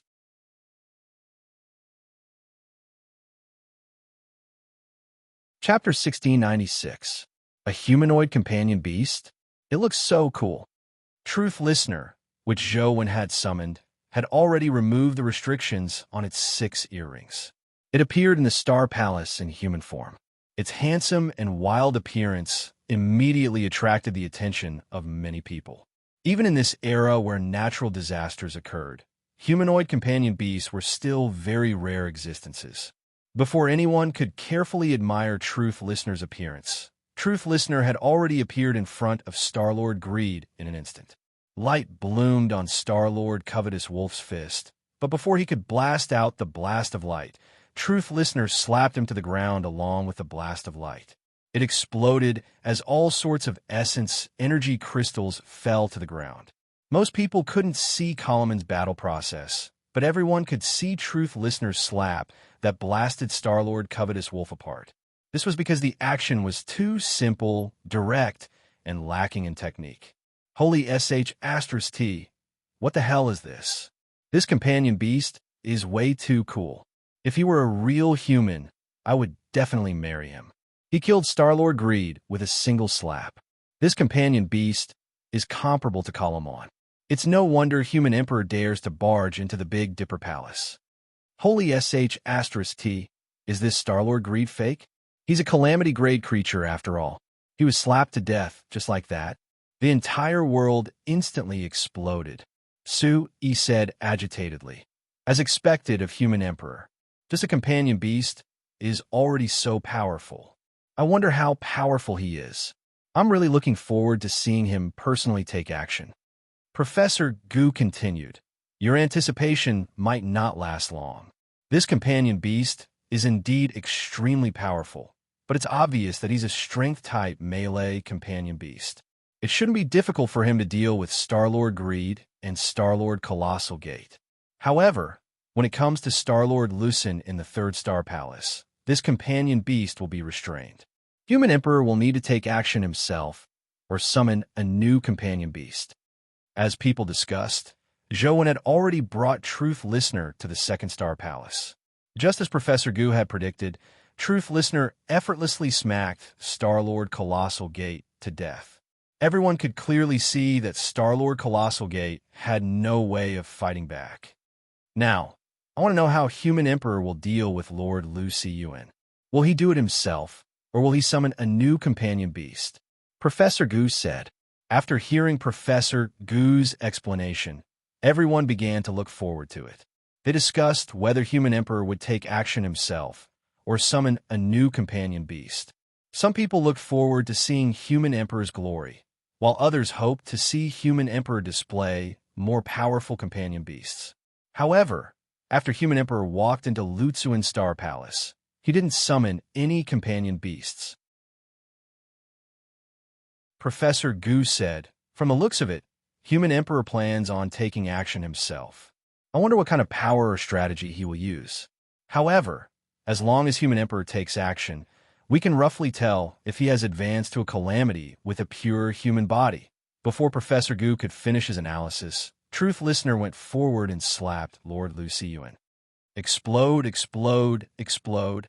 For a moment, the scene became a little strange. The professor's eyes widened and his mouth hung open for a long time. This doesn't make any sense, does it? Wasn't Star-Lord Lu Siyuan able to reflect damage? Didn't it have powerful recovery abilities? Isn't it able to restrain strength-type companion beasts? Isn't he invincible? What the hell happened? Where am I? Who am I? Professor Gu asked with a head full of questions. Haha, I, Human Emperor, am awesome. There's no such thing as a strategy. There's no need for me to take action. A companion beast can be killed with a slap. This companion beast is invincible. It can even be smacked to death. It really doesn't make sense. Don't tell me Human Emperor is going to use a companion beast to kill 7 Star Lords. 666. Human Emperor is mighty, so he can be so powerful with just a companion beast. This is the world's strongest companion beast. I won't accept any rebuttals. Many humans had great expectations and good impressions of Human Emperor to begin with. Truth listeners' domineering performance instantly ignited their enthusiasm. Professor Goo, Human Emperor's companion beast, is so powerful. What type of companion beast do you think it is? Will Human Emperor use this companion beast to crack the Big Dipper Palace? If that's the case, does his ranking have a chance of surpassing Coleman's? He was very excited as he raised several questions. Professor Goo finally snapped to his senses and forced himself to calm down. From the looks of it, this companion beast level should be very high. It ignores the rules of strength attributes. If nothing unexpected happens, it should be able to penetrate the Big Dipper Palace with one companion beast. Professor Goo, don't. I'm afraid Human Emperor won't be able to withstand your poisonous milk. What's there to be afraid of? If this companion beast isn't enough, Human Emperor definitely has other powerful companion beasts. It'll be a feast for the eyes to see a few more. Everyone was having a good time watching. In the past, they couldn't see the battles between the other powerful Star Lords clearly. They could only watch the slow-motion analysis after the battle. This was the first time they could see it so clearly during a live broadcast. Zhou led Truth Listener to strike the Star Palaces one by one. All of them exploded with a single slap. None of the Star Lords could withstand the seemingly simple slap, nor did they have a chance to counterattack. When the various factions saw how powerful Truth Listener was, to the point where it didn't even need to use any targeted strength or strategy to kill the Star Lords, their expressions turned extremely odd. They originally wanted to observe Human Emperor's strength from this battle, but now they didn't even know what abilities his companion beasts had, much less his strength. Such a slap was like slapping eggs. They couldn't see anything. Young Master Wen's companion beast should be the strongest in the world, and Sheng said with a sigh. If you rely on external forces and don't pay attention to your own cultivation, you will suffer sooner or later. Although Tian's was said that, he couldn't help but size up Truth Listener. The first 6 Star Lords hadn't been able to cause any trouble for Truth Listener. Now, everyone was wondering if the long stage in front of the Alcade Star Palace that could eliminate essence energy could restrain Human Emperor and his companion beasts. The first 6 Star Palaces weren't able to put any pressure on Human Emperor. Will the final Alcade Star Palace give him some pressure? He was extremely confident in Human Emperor. He firmly believed that Human Emperor would definitely be able to break through the 7 Star Palace.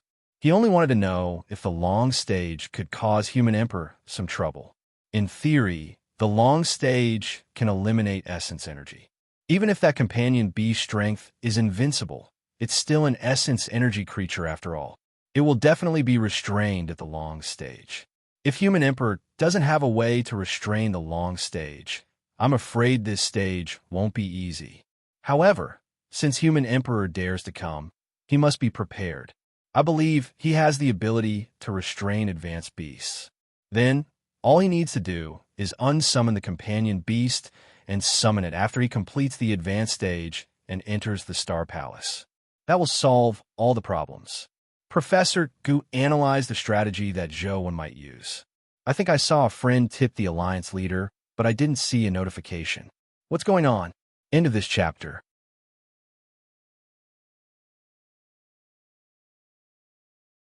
Chapter 1697. Zhou naturally didn't put away Truth Listener when he arrived at the long staircase. Wouldn't it be more troublesome to summon it again? Furthermore, Truth Listener wasn't afraid of these strange taboos at all. It was even more useful than his teacher's domain. He didn't need to do anything, and the long-grade essence energy elimination ability was useless against him. When everyone saw Human Emperor walk up the stairs with Truth Listener without any intention of retracting it, they immediately became excited. Sect Master Gu's mouth has indeed been blessed. From the looks of it, human Emperor's companion beasts aren't afraid of the ability to eliminate essence energy. It's not only the companion beasts that aren't afraid. Human Emperor definitely isn't afraid either. That's a little impressive. As expected, the human Emperor led Truth Listener to the end of the long staircase and pushed open the door to the Alcade Star Palace. Human Emperor's companion beast is just too cool. It's practically domineering. Any kind of power is useless against it. What kind of companion beast is this? I've never heard of such a companion beast, Su-Yi said excitedly. Professor Gu was a little embarrassed and did not speak anymore. He did not know what he had seen today. No matter how he analyzed it, it was always wrong. Professor Gu thought to himself, it's better for me to speak less. This human emperor really doesn't play his cards according to common sense. Zhou Wen pushed open the Star Palace's door and walked in with Truth Listener. Then, he repeated the scene of blowing it up with one punch. This was even when Zhou Wen had gotten Truth Listener to hold back. Otherwise, even the Star Palace would have been crippled. What the hell? That works? Kalamon fought for a few minutes, but he was killed with a single punch? This companion beast is really amazing. What strategy? What plan? There's no need for that at all. Just blow them up with a single punch. It's still human emperor. Even cult leader Gu can't heal him. He's a steady boss. Qixing Palace cleared the game just like that. No matter how I look at it, this companion beast is stronger than Karaman. Although he used a companion beast to clear the level, he's just too powerful. He should have a chance of getting first place on the rankings, right? Excuse me, where can such a companion beast be obtained? Stop dreaming. Ignoring the fact that such a companion beast is definitely unique. Even if there's a place to obtain it, you don't have the ability to obtain it. Everyone was dumbfounded. Truth Listener's domineering style made them feel like they hadn't had enough of it. Professor Gu, do you think Human Emperor has a chance to reach the top of the list? So he asked Professor Gu. Professor Gu cleared his throat and said conservatively, in theory, using companion beasts to clear the level will give you a lower score than clearing the level yourself. The more companion beasts you use, the lower the score. However, Human Emperor only used one companion beast. Furthermore, it was a crushing defeat. His score shouldn't be low.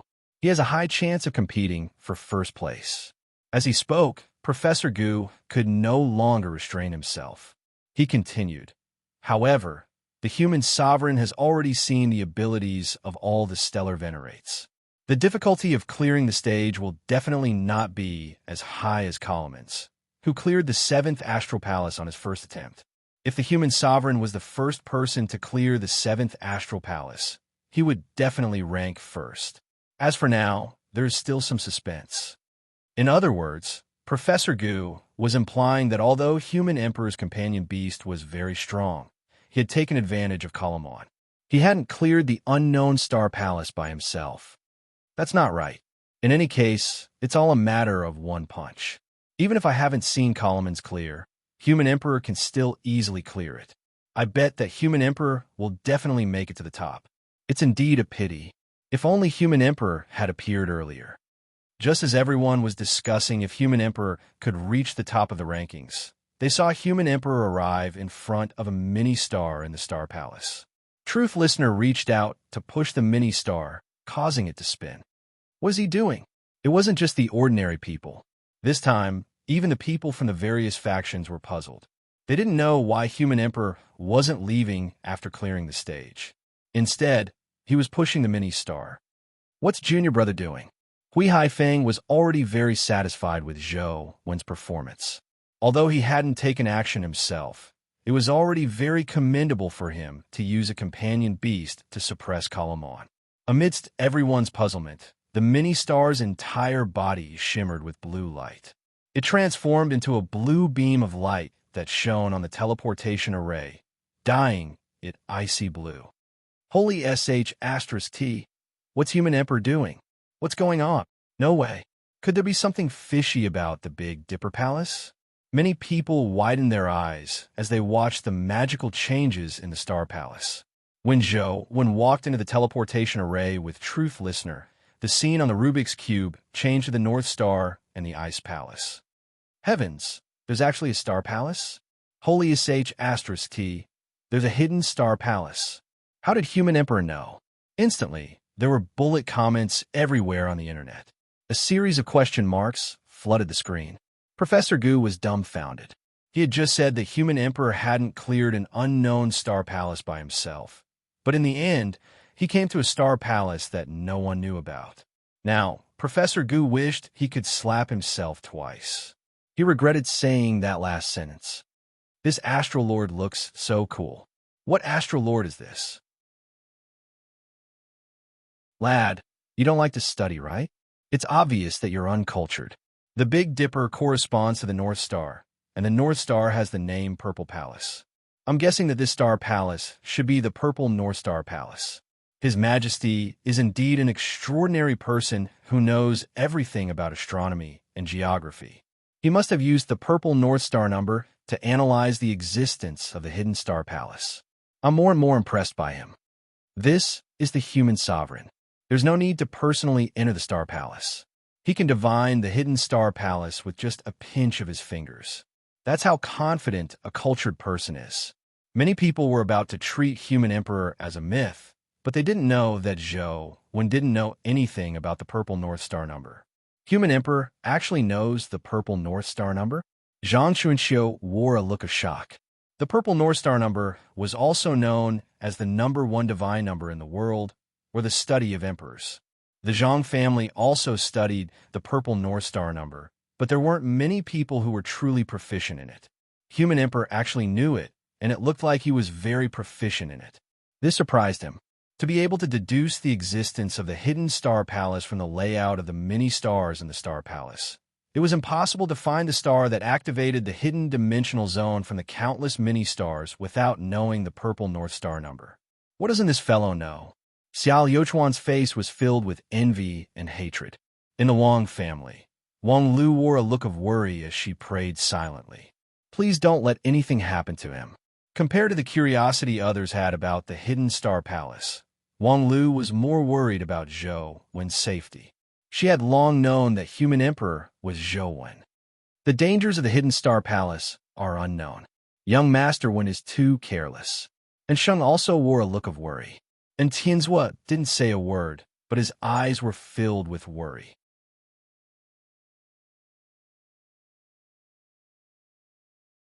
Chapter 1698. What a pity. From the looks of it, your spot at the top of the rankings will change hands. In the family clan of gods, he smiled at Kalamon. Since I know of the existence of the hidden star palace, first place will be mine sooner or later. Furthermore, it's hard to say if he can clear the hidden star palace. With just one companion beast, he might not be able to deal with all situations, Kalamon said indifferently. As the two of them spoke, Purple Star Lord opened his eyes in the star palace. Stars appeared in the sky, transforming into countless starlight that shot down. Instantly, the world lit up, and the entire star palace seemed to turn into a boundless universe. The entire Rubik's Cube was occupied by the magnificent starlight.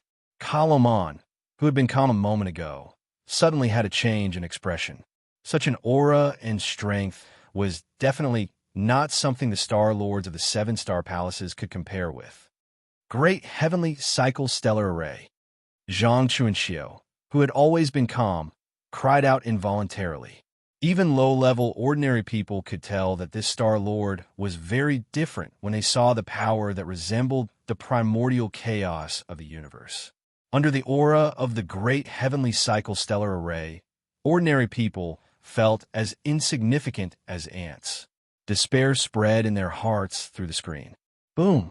A golden stream of light erupted amidst the starlight like a golden flash streaking across the galaxy. The battle had finally begun. It was like a galaxy had exploded as countless starlight bloomed.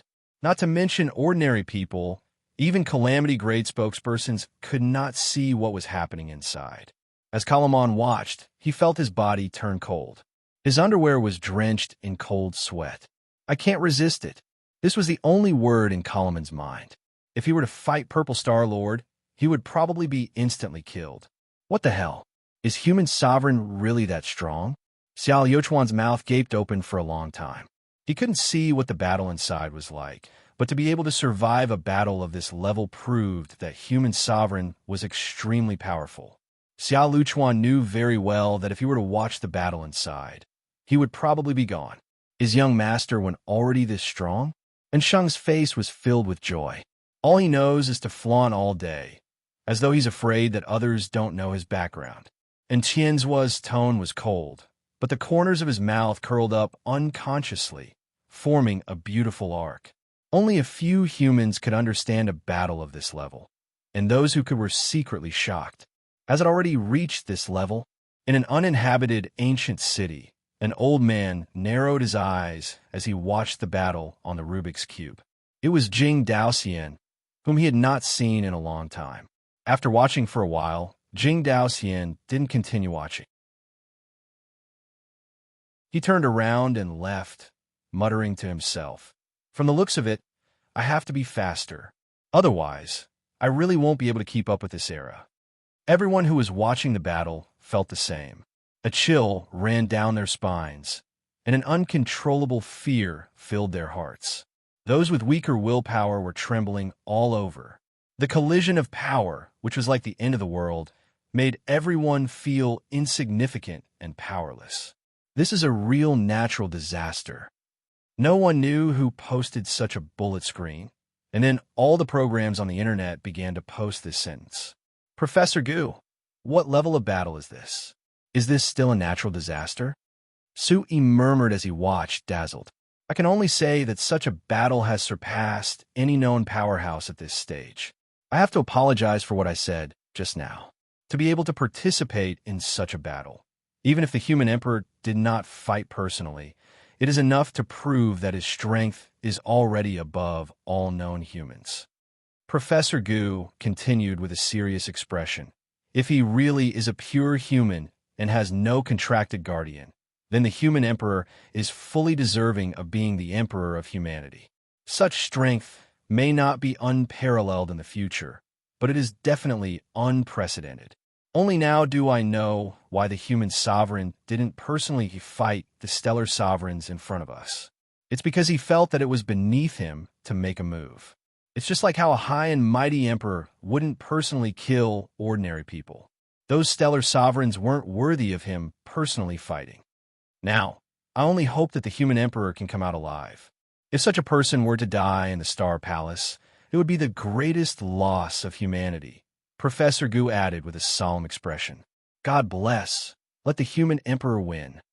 Sui was so nervous that his palms were covered in sweat. "God bless." The bullet screen was filled with this sentence.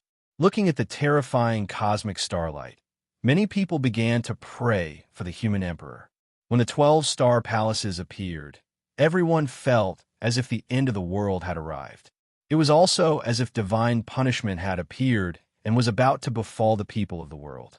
Even though they were watching the live stream through the screen, they had the urge to kneel down and pray for repentance. The 12 star palaces slowly pressed down.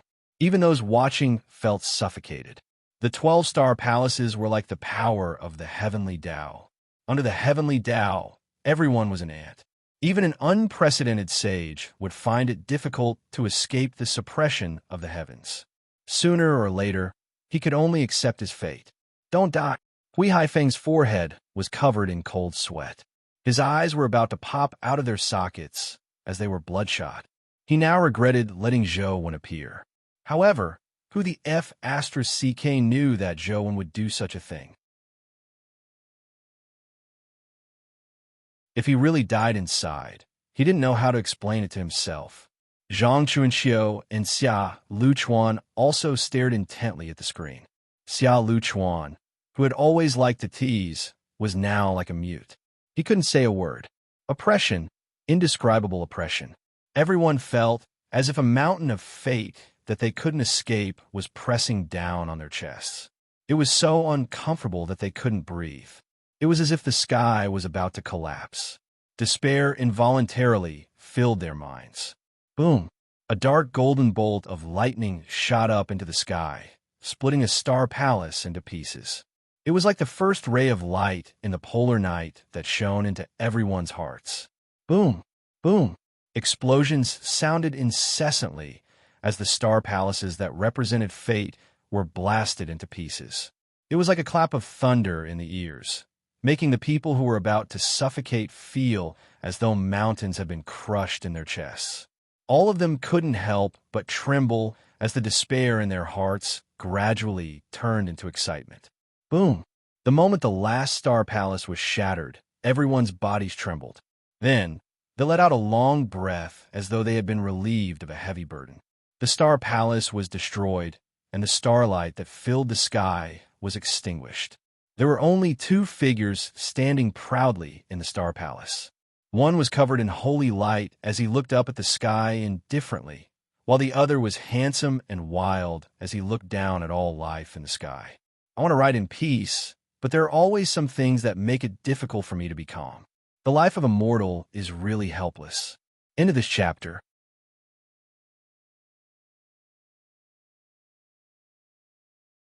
Chapter 1699. Junior brother, well done. Hui Haifeng jumped up in excitement. The effects were much better than he had expected. It couldn't be any more perfect. In the eyes of ordinary people, human sovereign was already in existence akin to a god. Truth Listener, who had blasted the 12 star palaces, made people love, fear, and envy him. Your dad is still your dad. No matter how the times change, human sovereign is still the strongest human. There's no one else like him. I'm dying of laughter. There's actually someone comparing Calamon to human sovereign. Is there a need to compare? Human sovereign is mighty. He's the true number one expert of humanity. A spokesperson is nothing compared to him. Can you stop bragging? How do you know the human sovereign isn't a spokesperson? I think he's a spokesperson. Otherwise, how could he have become so strong in such a short period of time? Shut up. I, human sovereign, am definitely not a spokesperson. When ordinary people bickered online, spokespeople, including Calamon, wouldn't be able to say a word. Or it could be said that they didn't have the mood to speak at all. Most of them had signed a contract with an alien race in order to increase their strength.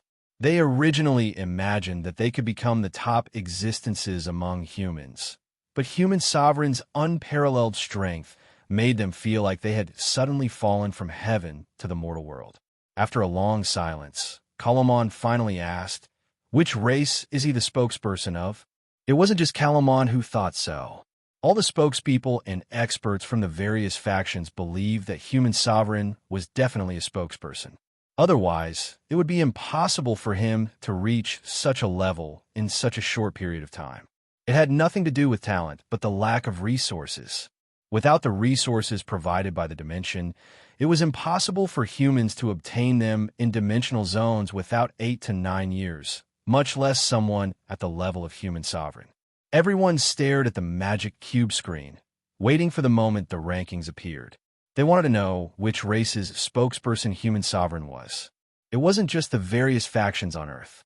Even many terrifying existences in the dimension were looking at the magic cube screen. They also wanted to know which race had nurtured such a human. From their point of view, nurturing a human like this was a huge investment. Zhouwen wasn't in the mood to care about what others thought. His mind was filled with joy. Emperor Star. Indeed, there were Emperor Stars in reality. The Pole Star Star-Lord in reality had dropped another Emperor Star. Without any thought, Zhouwen put away the Emperor Star and teleported out of the Star Palace. With Zhouwen's departure, the Rubik's Cube returned to the rankings. Under everyone's watchful eyes, the first place on the leaderboard changed hands. As expected, Calamon was kicked to second place. However, when everyone saw the name in first place, they had the same reaction almost at the same time. Unbelievable. The first name on the list was very simple. There were only 2 words, Human Emperor, without any extra prefix or suffix. It was such a simple name, but it surprised many people. On the other hand, the representatives and powerhouses of the major forces only felt a sense of despair spreading in their hearts. How is this possible? The human sovereign isn't the representative. They couldn't believe that a human could reach this level without relying on the resources of the alien races. However, they had no choice but to believe it. If the human sovereign was really the representative of a dimensional race in the human world, then according to the contract, they had to add the dimensional race's name to the ranking unless the contract signed by the human sovereign was different from theirs. However, up to now, they had never heard of a different contract. All the human representatives on the leaderboard had done the same without exception. It was obvious that the contents of the contracts between the various races were about the same. Instantly, the expressions of many representatives turned odd. In order to increase their strength, they had signed a contract with the dimensional races and become their representatives. However, they suddenly realized that a person who didn't rely on the resources provided by the dimension was already far ahead of them. This was a blow they couldn't accept. Haha, I knew it. The human sovereign can't be the representative of the dimension. As expected of the human sovereign. Long live the sovereign. There's really no one else. The human sovereign should be able to beat up those representatives. He's a pure human. I really wonder what it feels like for those representatives to be trampled by the human sovereign after receiving so many resources. I want to say something, but I'm uncultured. There's only one word in my mind: human sovereign. Not only are you uncultured, but you also don't know how to count. It's clearly 4 words, all right?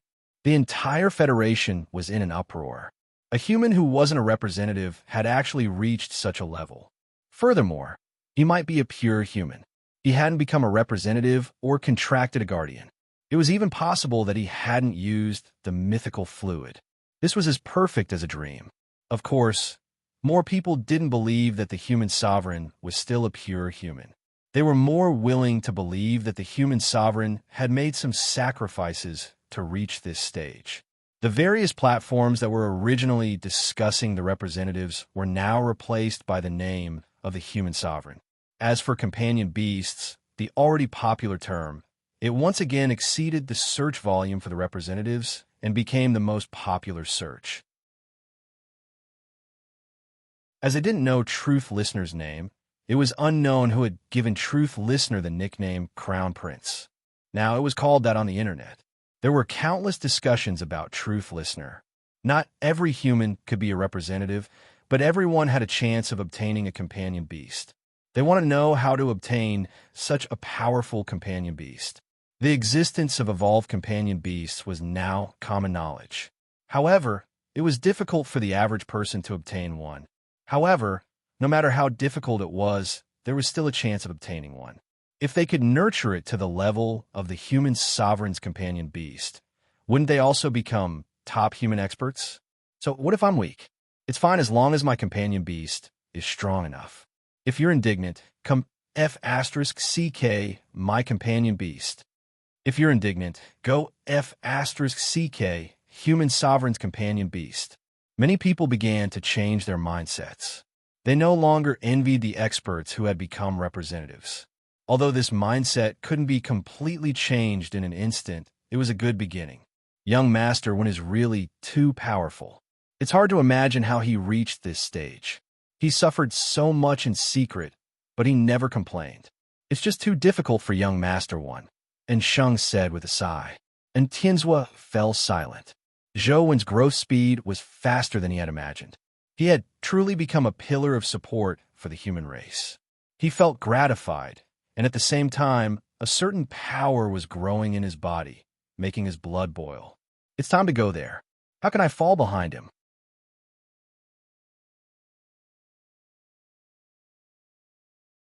Chapter 1700.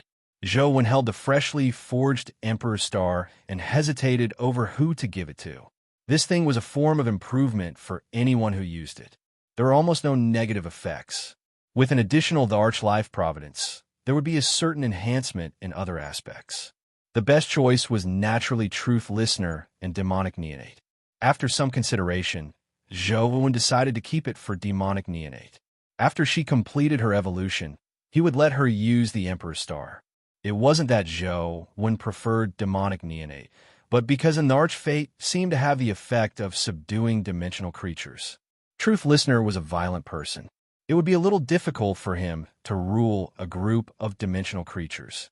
Demonic neonate's sinister personality was rather suitable. Unfortunately, there was only one Emperor star. If there were a few more, such as Sherlong, Banana Fairy, and the like, it would be perfect. Of course, this was only a thought. The treasures in hidden dungeons wouldn't even respawn in-game, much less be mass-produced. Zhou put away the Emperor Star and summarized his various essence energy arts. He planned on advancing all his essence energy arts to the Calamity grade as soon as possible. Otherwise, it would always be a latent danger if he didn't reach the Calamity grade. Currently, the essence energy arts that had condensed the Calamity domain were the First Order of Chaos, Hell rank, Chi Refinement Art, Hell rank, Tao Sutra, Hell rank, Small Perfection of Wisdom Sutra, Heavenly Realm, and Ancient Sovereign Sutra, Human Realm. The only ones that hadn't condensed a Calamity domain were the Sky-Stealing Sun-Shifting Art, the God Fiend Era, and the Demon God Catalog. Zhou had no idea where the God Fiend Era was going to condense a Calamity domain. It was very difficult to find the corresponding dimensional zone for such an essence energy art of unknown origins. All he could do was slowly try. The Demon God Catalog had a clear dimensional zone that matched it, but when he thought of the arch in Chess Mountain, Zhou felt that it was a little difficult. Even without the arch, the four generals of the MO family that Zhou had met in Chess Mountain weren't to be trifled with. There was a high chance that they were existences at the Heaven Realm. With the principle of doing the easy things first, Zhou planned on putting some effort into the sky-stealing, sun-shifting art. The endless sea of stars and the sky-stealing, sun-shifting art should be rather compatible, so it shouldn't be difficult for him to find an opportunity to advance to the Calamity grade. He opened the Endless Sea of Stars dungeon on his phone, and indeed, the option to choose a mode appeared. Zhou didn't hesitate to choose Hidden Mode. The endless sea of stars looked like it corresponded to the cosmos. Every small planet corresponded to a star in the universe. As there were too many stars, Zhou could only slowly wander the endless sea of stars. As he hunted dimensional creatures in the endless sea of stars, he searched for the location of the hidden dungeon. This time, Zhou's luck wasn't bad. After searching for a few days, he found the suspected location of the hidden dungeon.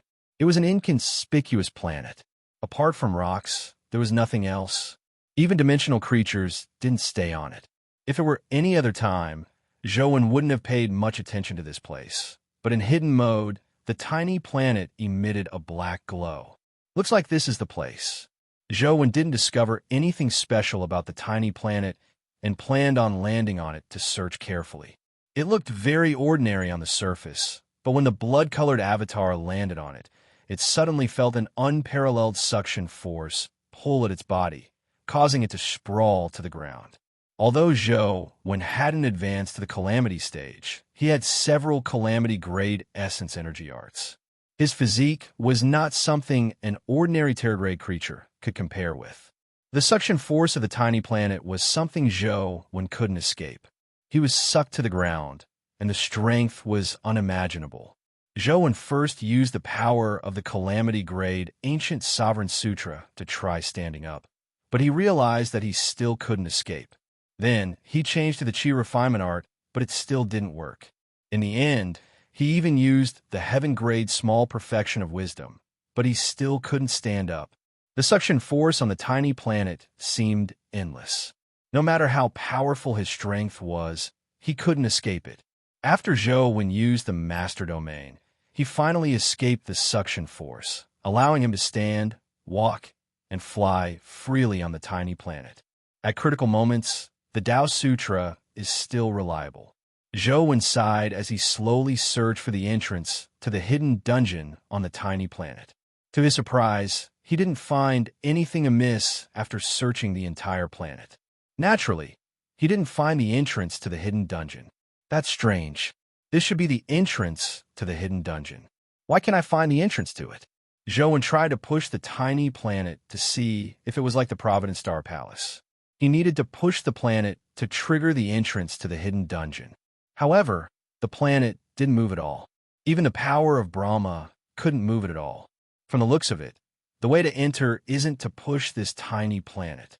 Zhou pondered for a moment before switching his essence energy art to the sky-stealing, sun-shifting art. He deactivated all the other essence energy arts. Once the master domain was retracted, even with the sky-stealing, sun-shifting art activated, Zhou's body was still slumped to the ground. However, this time, it was different. His body lay on the hard rock, but he felt that the rock wasn't like a rock. It was as though it had turned into some liquid or foam. His body gradually sank into the tiny planet. Li Xian had been very busy recently and had the desire to learn the avatar technique. Zhou was a hands-off boss. He had to worry about the matters of hundreds of thousands of people in Guide Ancient City. Although the Zhang family and the Xia family shared the burden, they weren't his family after all. It wasn't convenient to leave some matters to them. When will Mingxiu and little Yin return? The other spokespeople have already returned. Why are they so slow? Li Xian began to miss the two oddities. When the two of them were around, Li Xian would sometimes have a headache because of them, but now that they were really gone, he felt that something was missing. At the very least, there was no one to help him with his work. Brother Xian, bad news. Something bad has happened. A fashionably dressed young man ran over in a hurry, shouting as he ran. Li Xian looked at the young man's clothes and found them unpleasing to the eye. He thought to himself, I have to think of a way to design a uniform later. Otherwise, this civil servant will look like a hooligan. It'll really affect my image. I'll discuss it with old Zhou when I'm free. However, with that fellow's weird aesthetics, it's probably useless to discuss it with him. What's the fuss? Don't you know how to be composed? You're the captain of our Guide Ancient City's city guards after all. What do you think you're doing? Li Xian first reprimanded the youth before asking, what happened? Calamon is now at the city entrance. He said he wants to meet our city Lord Zhou. The youth tried to remain calm, but his tone was still flustered. Although the entire world acknowledged that Calamon was inferior to Human Emperor, most people didn't treat Human Emperor as a human. In the hearts of ordinary people, Calamon was still a powerful existence that no one could match. What's he doing here? Li Xian frowned slightly, unable to figure out Calamon's goal. All he could do was meet Calamon and figure out his goal.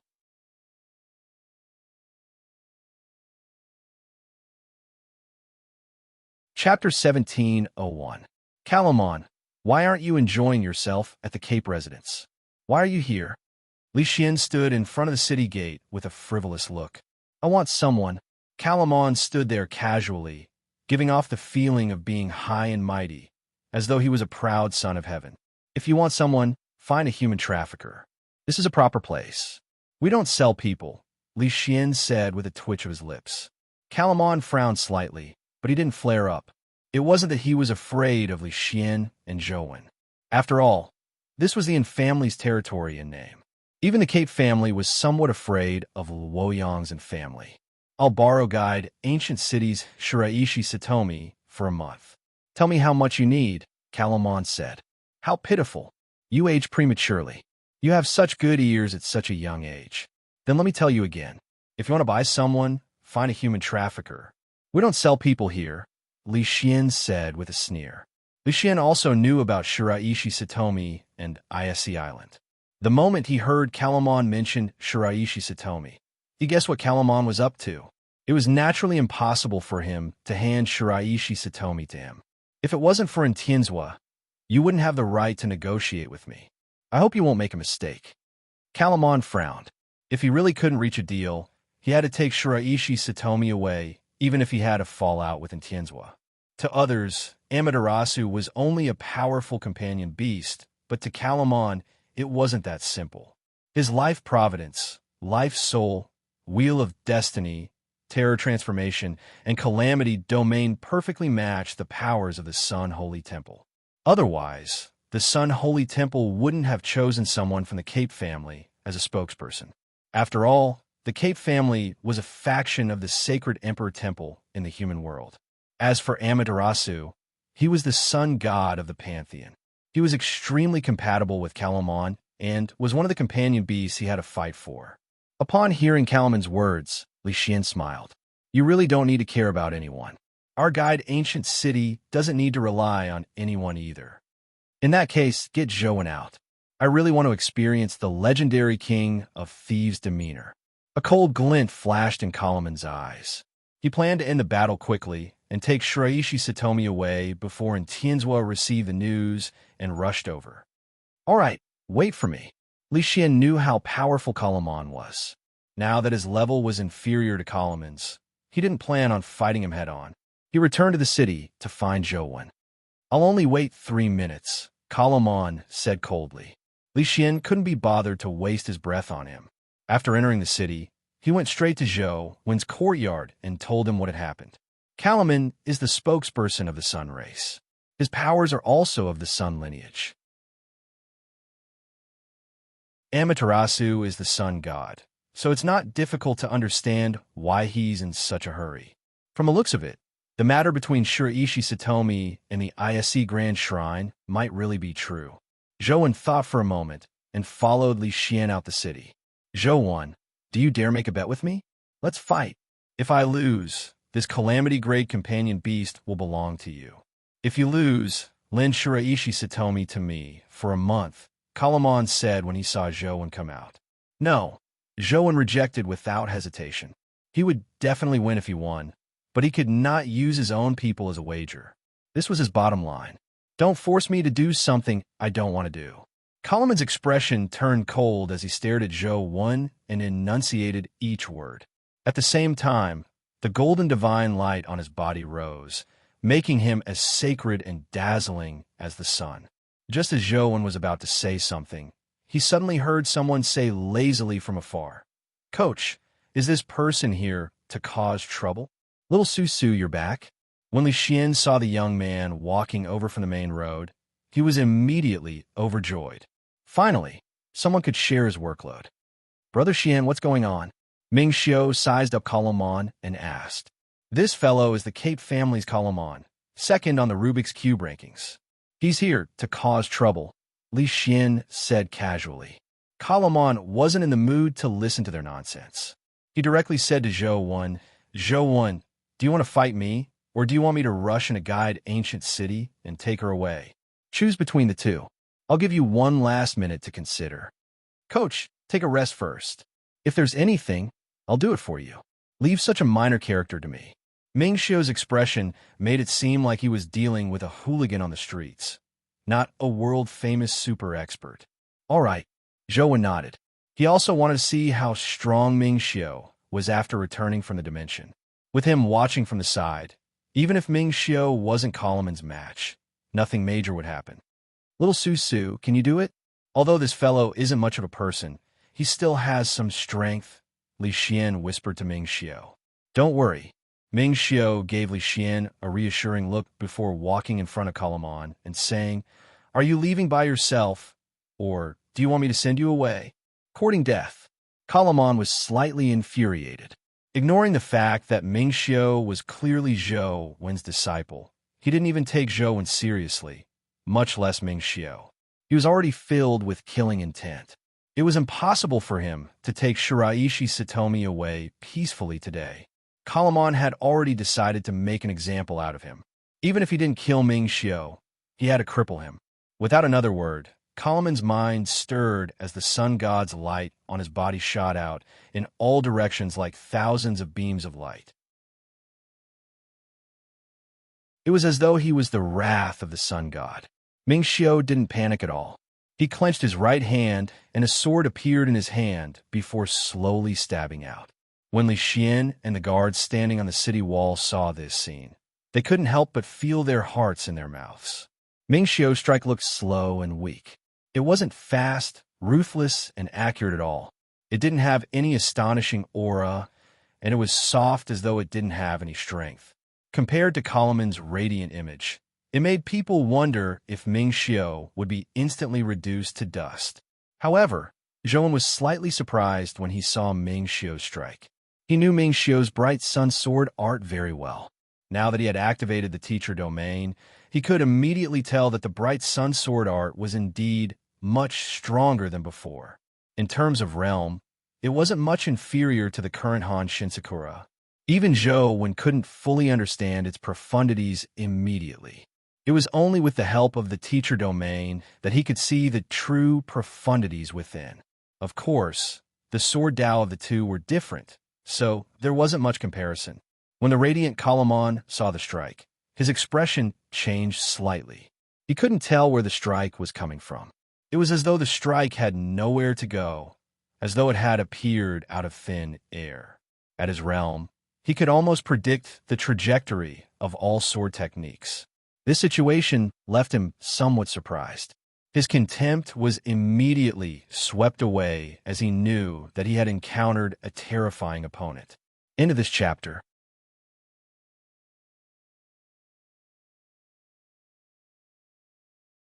Chapter 17:02. Many core members of Guide Ancient City stood on the city walls to watch the battle. The Zhang family, the Xia family, and the newcomers from the Nitin Flying Immortal Palace, say Gasakai, Han Shinsakura, Shiraishi Satomi, and company. Naturally, there were many original members of Guide Ancient City. When they saw Ming Xiu fight Kalaman, they felt somewhat uneasy. Tomorrow's swordsman was quite famous, but compared to a figure like Kalaman, who was like the sun in the sky, he was far inferior. Especially, say, Gasakai and the other members of the Nitin Flying Immortal Palace. They believed that Zhou was very strong and could fight Kalaman, but who was Ming Xiu? They really didn't know and had some doubts. However, when Ming Xiu really began fighting Kalaman, it left everyone alarmed. The intensity and stalemate of the battle exceeded many people's expectations. Although Kalaman was peerless, he appeared somewhat restrained when facing Ming Xiu's sword technique that didn't seem to have much of an aura. It could even be said that it was slow. It was difficult to determine the victor. Mr. Zhou is truly a godly person. A disciple of his is on par with Kalaman. It's truly amazing, say Gasakai said with a sigh. Coming to Guide Ancient City was indeed the right choice. The elders had long forgotten how they had objected to Han Shinsakura coming to Guide Ancient City. All of them were beaming with joy. For an existence like Kalaman to be able to fight a disciple of Zhou went to such an extent, the strength of Guide Ancient City far exceeded their imagination. It was as unfathomable as the sea. In fact, they had been rather alarmed during this period of time. The Zhang family and the Xia family actually had a large number of businesses in Guide Ancient City. This was completely different from what they had imagined, especially the fact that the Zhang family's princess, Zhang Yuji, was in Guide Ancient City gave them a huge shock. In fact, the Zhang and Xia families were also very alarmed.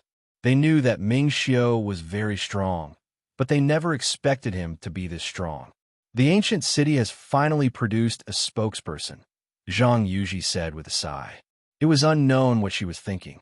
The most alarmed person was Kalaman himself. Ming Xiu's sword technique looked ordinary. Every move looked simple and even a little slow, but it brought him immense trouble. The most troublesome one is the time element. Kalaman had already seen through Ming Xiu's element, but he still found it difficult to fight. Due to the difference in time, the sword that Kalaman saw might not be a real sword. Perhaps it was a sword from a second ago, or it might be a sword from a second later, making it difficult to deal with. Originally, Kalaman wanted to defeat Ming Xiu in terms of technique, but now he was rather depressed and couldn't see any possibility of winning. Since that's the case, I can only crush everything with absolute power. Kalaman decided to unleash all of his power and launch a large-scale destructive attack so that Ming Xiu wouldn't have the chance to use those troublesome techniques. I don't care if it's a second ago or a second later. The power that burns eternally like the sun can continuously destroy everything. As the representative of the sun race, this is the power that Kalaman is most proficient in. Just as Kalaman was about to release his powers without a care, he suddenly heard Zhou, who was watching from afar, say, Guide City has thousands of years of history. It's not easy for many things to be preserved to this day. It's best you restrain yourself. Don't destroy the precious treasures that bear witness to history. Guide Ancient City was a dimensional zone. No matter how intense the battle outside was, it was difficult for it to affect the ancient city.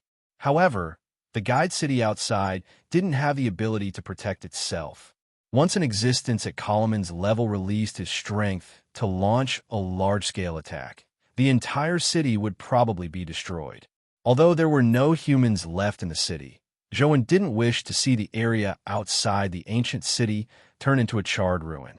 Kalaman sneered inwardly. "Are you my dad? What do you want me to do? You obviously don't wish for me to use my strength to defeat this fellow. As for whether that crappy city will be destroyed, what has that got to do with me? I'm definitely taking Shiraishi Satomi away today. No one can stop me." With this in mind, the golden divine light on Kalaman's body surged as it devoured everything nearby. Just as the golden divine light surged, Kalaman heard Zhou Wen say something along the lines of "really naughty." He didn't hear what he said because he wasn't in the mood to listen. His heart was already filled with horror. At that instant, the sun god power on Kalaman's body vanished without a trace. It was as though an omnipotent god had been struck down to the mortal world and had his godhood removed, reducing him to an ordinary person. The sun god power naturally didn't vanish. However, the circulation of the sun god power was restricted in Zhou Wen's Sure domain. Kalaman couldn't release the sun god power outside his body. Without the sun god power, even though Kalaman's physique was still there, it was difficult for him to compete with Ming Xiao. Ming Xiao didn't take the opportunity to defeat Kalaman. He sheathed his sword and stood there without continuing the battle. Kalaman looked at Zhou Wen in horror. He didn't know how Zhou Wen had done it, but it was clearly Zhou Wen's doing. I've said before, if you want to fight, fight, but don't destroy anything here. As Zhou Wen spoke, he removed the restriction on the sun god power in Sure domain, allowing Kalaman to regain the right to use it. "Continue," Zhou Wen said. "Continue? I'll continue, your sister." Kalaman stood there with a rather odd expression. He didn't move for a long time as 10,000 alpacas galloped through his heart. Originally, Guide Ancient City was like an empty city in Kalaman's eyes. He could come and go freely at any time as though there was no one around. But now, Guide Ancient City had become as dangerous as a dragon's lair and a tiger's den. It was also like an evil nest enveloped in a mysterious demonic fog. It made Kalaman feel a sense of awe. Guide Ancient City naturally didn't change. However, the pressure Ming Xiao gave Kalaman, as well as the fear of Zhou Wen suddenly making it difficult for him to release the sun god power, changed Kalaman's state of mind. Kalaman found it hard to imagine that such a tiny city would have two such terrifying existences, especially Zhou Wen, who made it difficult for him to release the sun god power. It made him feel fear from the depths of his heart. Without the sun god power, Kalaman was like a bird that had lost its wings, a horse without legs. The fear he felt was unimaginable. Kalaman didn't know if there were any more terrifying existences in this tiny city, but he had already lost all his fighting spirit. His lofty aura had long vanished. Kalaman didn't move as though an awkward atmosphere was spreading in the air. "Why don't we go somewhere else?" Ming Xiao spoke, finally breaking the darn silence. "I've been sleeping like a log recently. I'm really sorry for writing in the middle of the night." End of this chapter.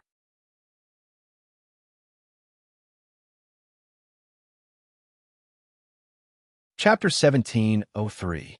Kalaman turned around and left without saying a word. Why did he leave just like that?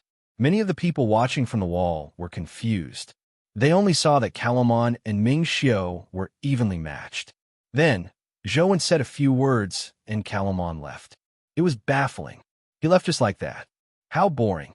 Zhou Wen felt somewhat depressed. He was using the master domain to analyze Ming Xiao's bright sun sword art. Once Kalaman left, there was no one to fight Ming Xiao. So what was the point of analyzing? "Coach, don't come out next time. Otherwise, it'll be too boring," Ming Xiao said with a smile. "If you find it boring, why don't you fight me?" Zhou Wen's eyes lit up when he heard Ming Xiao say that. Ming Xiao's situation was somewhat similar to Han Shinsakura's.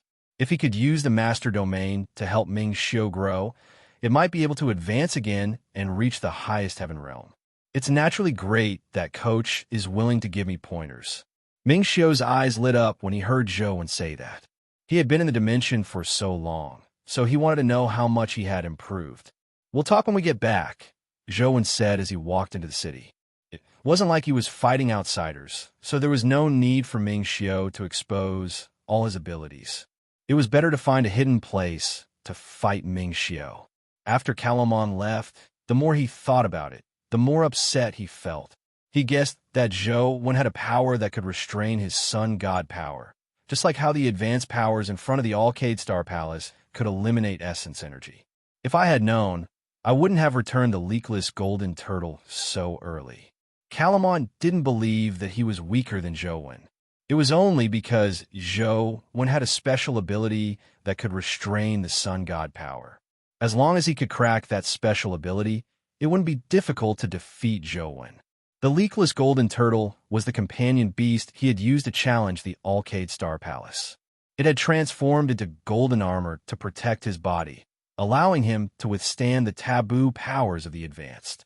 Calamon felt that Zhou's strength was similar to that of the advanced. The leakless golden turtle should be able to restrain it.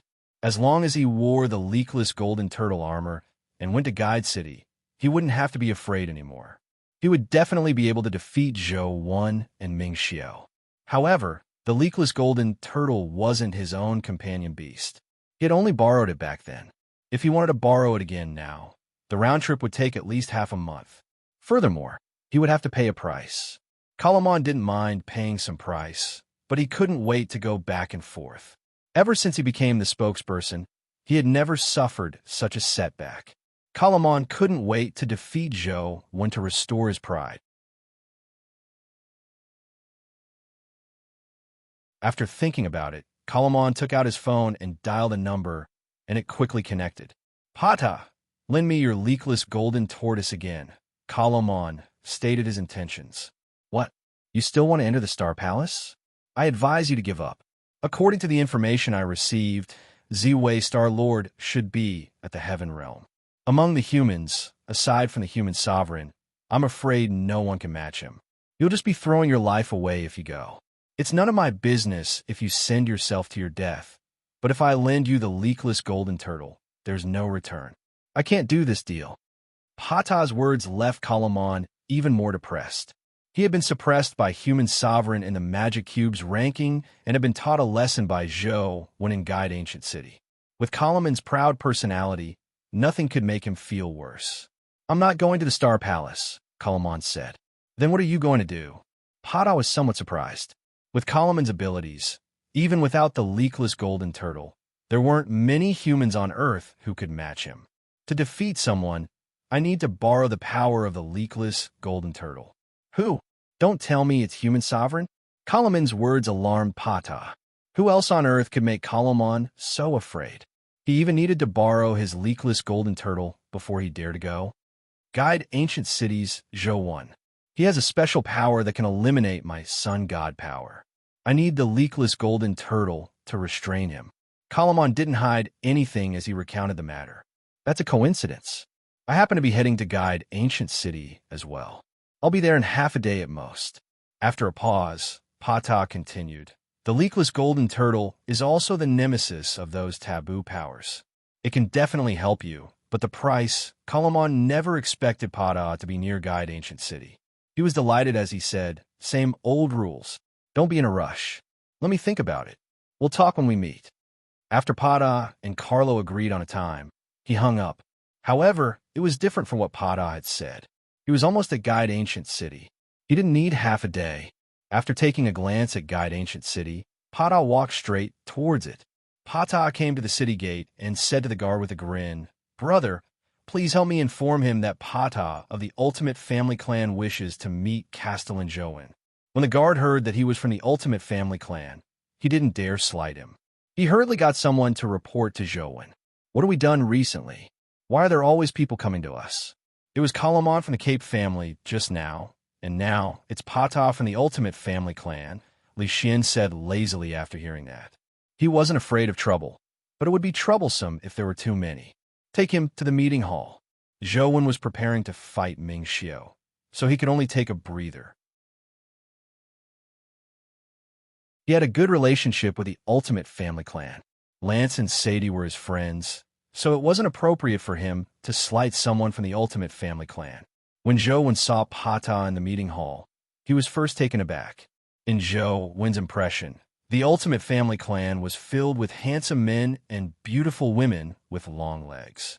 Lance could be considered a handsome man, and Sadie was also a beauty among beauties. Her long, straight, and snow-white legs were dazzling. Pata, on the other hand, was short and rough. He was probably only about 1.6 meters tall. His eyes were small, and his pupils were even smaller. His pupils were the size of mung beans, and they were spinning around in his eye sockets. Coupled with the sparse hair on his head, he looked like a bald mouse that had turned into a demon. This was too different from Zhou Wen's impression of the ultimate family clan's handsome men and beautiful women. He couldn't help but take a few more looks. However, Zhou Wen wasn't one to judge a book by its cover. He said politely, "Welcome to Guide Ancient City. Lance, Sadie, and I are friends. If you need any hospitality, there's no need to stand on ceremony with me. It'll definitely be of the highest standard. Thank you very much, but I'm not here to have fun. I want to make a deal with you," Pata said with a smile. "What deal?" Zhou Wen was slightly taken aback. "Since you and Lance are friends, I won't beat around the bush. You have a taboo power that restrains the power of the sun, right?" Pata said directly. "Sort of. Is this related to the deal?" Zhou Wen asked.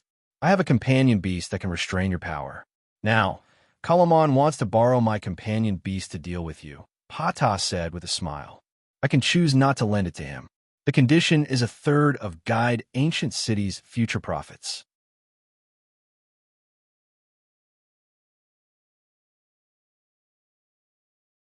Chapter 1704. 1/3 of the ancient city's profits? Li Xian looked at Pata as though he was looking at a lunatic. Pata clearly didn't think of himself as a lunatic. He said confidently, "Don't think that 1/3 of the profits is a lot.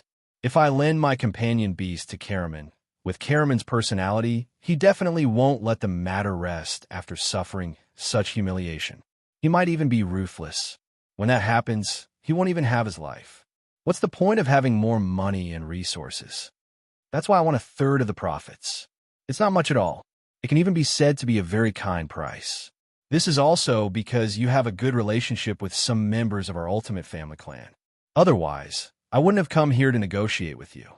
If I were to negotiate directly with Karaman, it would definitely be more than this price," Pata said confidently, as though everything was under his control. Zhou Wen only looked at Pata with interest without saying a word. Li Xian said in exasperation and amusement, "Your analysis is on point, but are you really sure that you can do what you just said with a companion beast? I knew you wouldn't believe me, but it's fine. I can prove to you that my companion beast is worth the price," Pata said as he summoned the leakless golden turtle. It was a huge turtle made of gold. It lay motionless in front of Pata like a golden statue. The leakless golden turtle looked somewhat different from ordinary turtles. Its back was as smooth as a mirror, without any patterns that a turtle shell should have. Its limbs, head, and tail were all made of one piece. Li Xian looked at it for a long time and felt that it didn't look like a turtle, but an old turtle.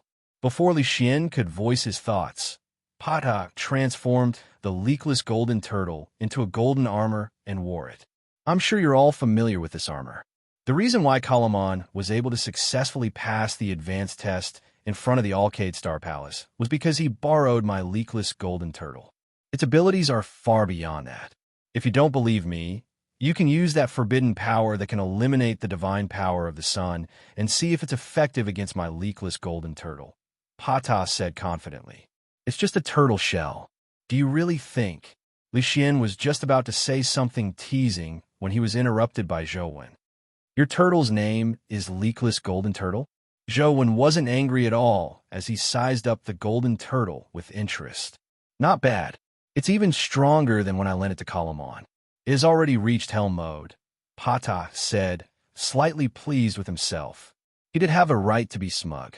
In this era, there were only a handful of people with hell stage companion beasts. Leakless should be a term used in Buddhism. The Buddhists have so-called leakless wisdom, which refers to the wisdom of witnessing the truth and escaping all worries. It's also known as Buddha's wisdom. Such a companion beast shouldn't be from the North District, right? Zhou once said as he looked at the leakless golden turtle. In order to cultivate the small perfection of Wisdom Sutra, he had studied Buddhist scriptures for a period of time. Although he wasn't proficient in them, he still knew some things related to Buddhism. The two words leakless represented perfection. In the Buddhist sect, it was the embodiment of great wisdom. To be able to be named leakless, this turtle was probably not ordinary.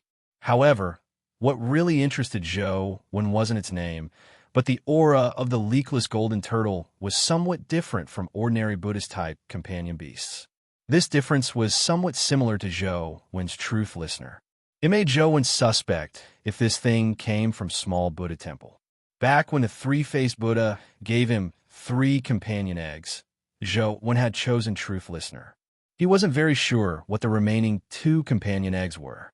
You sure know your stuff. That's right. The leakless golden turtle isn't a companion beast from the North District. However, in this era, companion beasts no longer have any limitations. It doesn't matter where it comes from. What's important is that it's now in my hands, Pata said. Let me guess, where did this leakless golden turtle come from? Zhou said to Pata. What do you mean? Pata frowned. If I'm not wrong, this leakless golden turtle should come from Luoyang. When Zhou mentioned Luoyang, Pata's eyes flickered, confirming his judgment. Where it comes from isn't a problem. What are you? Before Pata could finish his sentence, he was interrupted by Zhou. Of course it's a problem. Luoyang belongs to the Yin family. Since your companion beast comes from Luoyang, it should belong to the Yin family. How can you use it to make a deal with me? Zhou said slowly. Zhou, cut that nonsense.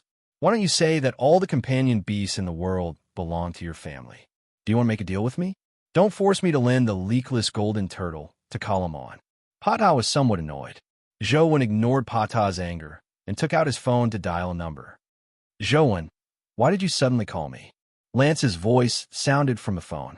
Let me ask you something, Zhou said. What is it? Lance found it odd. Zhou and the family were basically active in the East District and rarely went to the North District. He didn't know what Zhou was trying to find out. Pata is a member of your ultimate family clan, right? Zhou asked. Why are you suddenly asking about this? Lance paused and didn't answer directly. Instead, he asked a question. By the side, Pata sneered. Zhou, it's useless even if you use your connections. Lance's reputation doesn't matter to me. 1/3 of the profits can't be reduced at all. It doesn't matter who pleads for him today. Pata imagined that Zhou was trying to plead with Lance. So he said without mercy, I'm just asking if I need to give you face. Zhou ignored Pata and said to Lance on the other end of the line, I'm just asking if I need to give you face. There's no need to give me face. As long as you don't beat me to death, Lance said without asking any questions. Zhou immediately knew that Lance and Pata didn't have a good relationship. It was even possible that this fellow didn't have any connections within the Ultimate Family Clan. If Pata had any connections in the Ultimate Family Clan, Lance wouldn't have said such a thing. Got it. With an idea in mind, Zhou didn't say anything else as he hung up. Pata looked at Zhou and said coldly, Zhou, I advise you to think it through. Since I dare to come here, I'm not afraid of you attacking me. Don't force me to side with Kalamon. You won't be able to bear the consequences, much less guide Ancient City. I've thought it through very clearly. Since there's no need to give Lance face, you should return what isn't yours. As Zhou spoke, he had already secretly switched to the sky-stealing, sun-shifting art. Not long ago, Zhou had entered the Endless Cosmos secret dungeon and advanced the sky-stealing, sun-shifting art to the Calamity grade. Now he could use Pata to test it out. End of this chapter.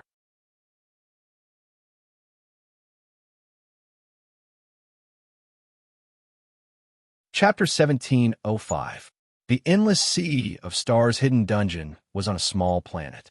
After Zhou was sucked into the planet, he realized that there was a dimensional creature that he had never seen in the endless sea of stars. It was somewhat similar to a planet devourer. It looked very similar to a jellyfish. It had a transparent hemispherical body and countless tentacles below. They were much more numerous than a jellyfish. However, this dimensional creature was only the size of a basketball. It wasn't as huge as a planet devourer. Inside the hidden dungeon, there was a terrifying suction force everywhere. It was much more terrifying than the suction force outside the small planet. Zhou couldn't move at all in the hidden dungeon. The jellyfish-like dimensional creature instantly arrived above the red figurine's head. Countless tentacles wrapped around the red figurine's head, making Zhou feel like his body was being sucked dry. He immediately summoned the Chaos Egg to protect himself before he managed to withstand the jellyfish's attack. The jellyfish constantly attacked the Chaos Egg. Although Zhou couldn't move, he discovered something. The jellyfish also couldn't move in the hidden dungeon. All its actions were completed through spatial teleportation, which meant that it was constantly teleporting. Although Zhou could continuously teleport, he wanted to be like the jellyfish, constantly teleporting.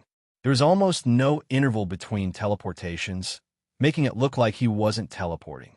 It sounded difficult to understand, but in fact, because the interval between teleportations was too short, the jellyfish Zhou saw was actually just an afterimage.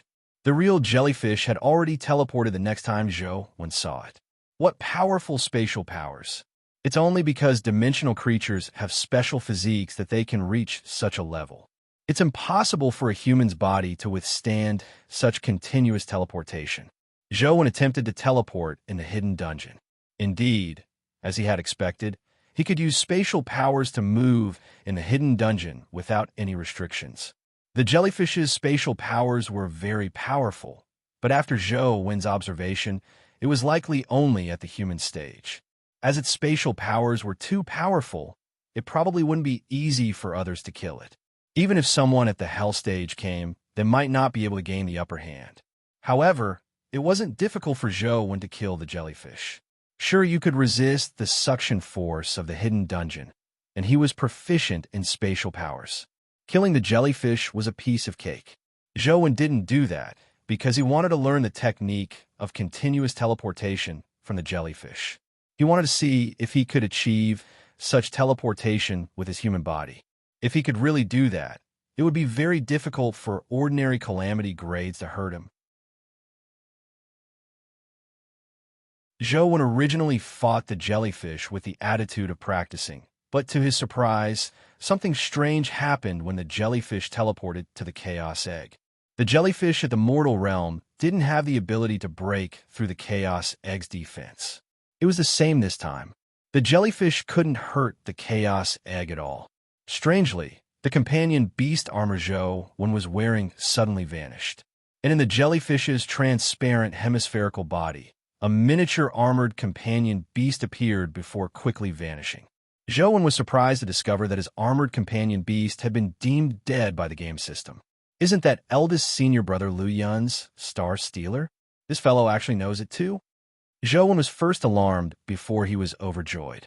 He had always wanted to learn Star Stealer, but despite grinding the endless cosmos countless times, he failed to obtain the Star Stealer skill crystal.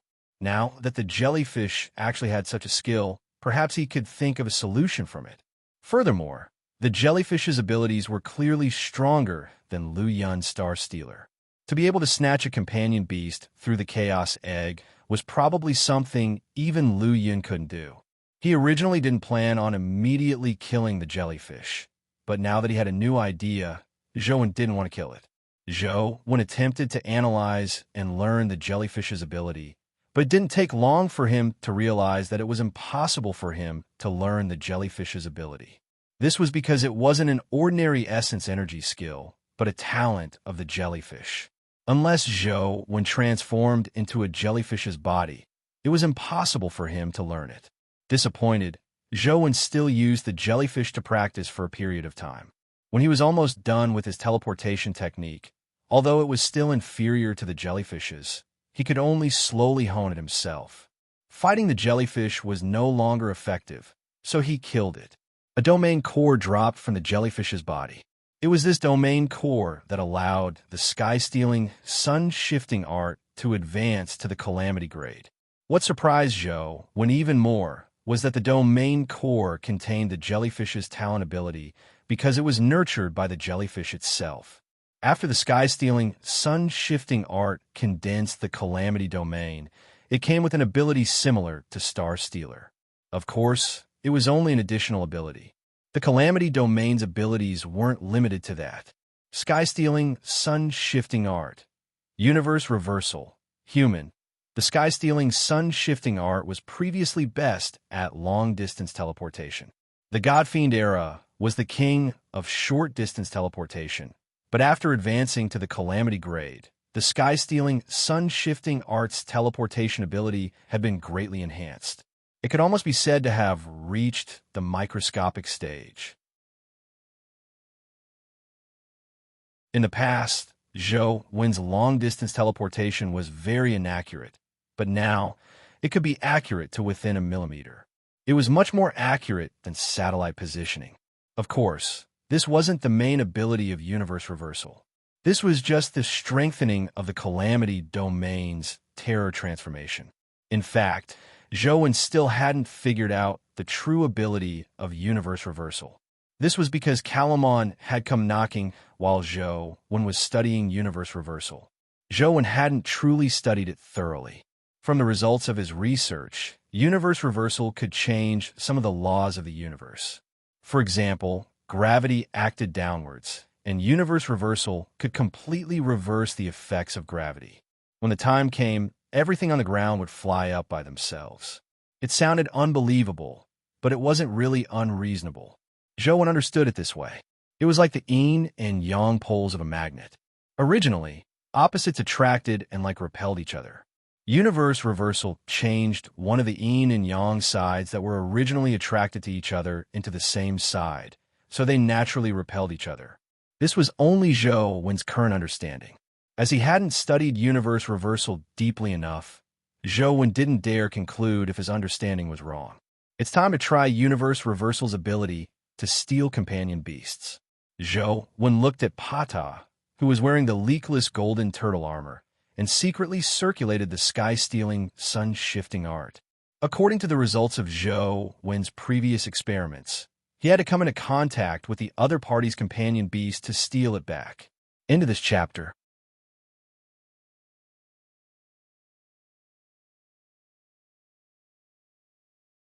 Chapter 1706. Pata's flaunting of the leakless golden turtle in front of Zhou Wen was equivalent to sending himself to his doorstep. Regardless of whether the leakless golden turtle was one of the 3 companion beasts from Small Buddha Temple or not, a companion beast that could withstand taboo powers was extremely rare. There was no reason not to take it. Pata clearly didn't think so. He had traveled extensively over the years and entered countless dangerous dimensional zones. The leakless golden turtle's miraculous performance had constantly accumulated his confidence. He was very certain that as long as he wore the leakless golden turtle armor, no one could stop him if he wanted to leave. Furthermore, he had a companion beast that could teleport instantly. He could instantly teleport thousands of kilometers away.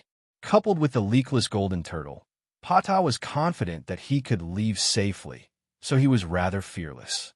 Seeing Zhou Wen extend his palm and strike at him, Pata didn't feel his strength being affected by the taboo power.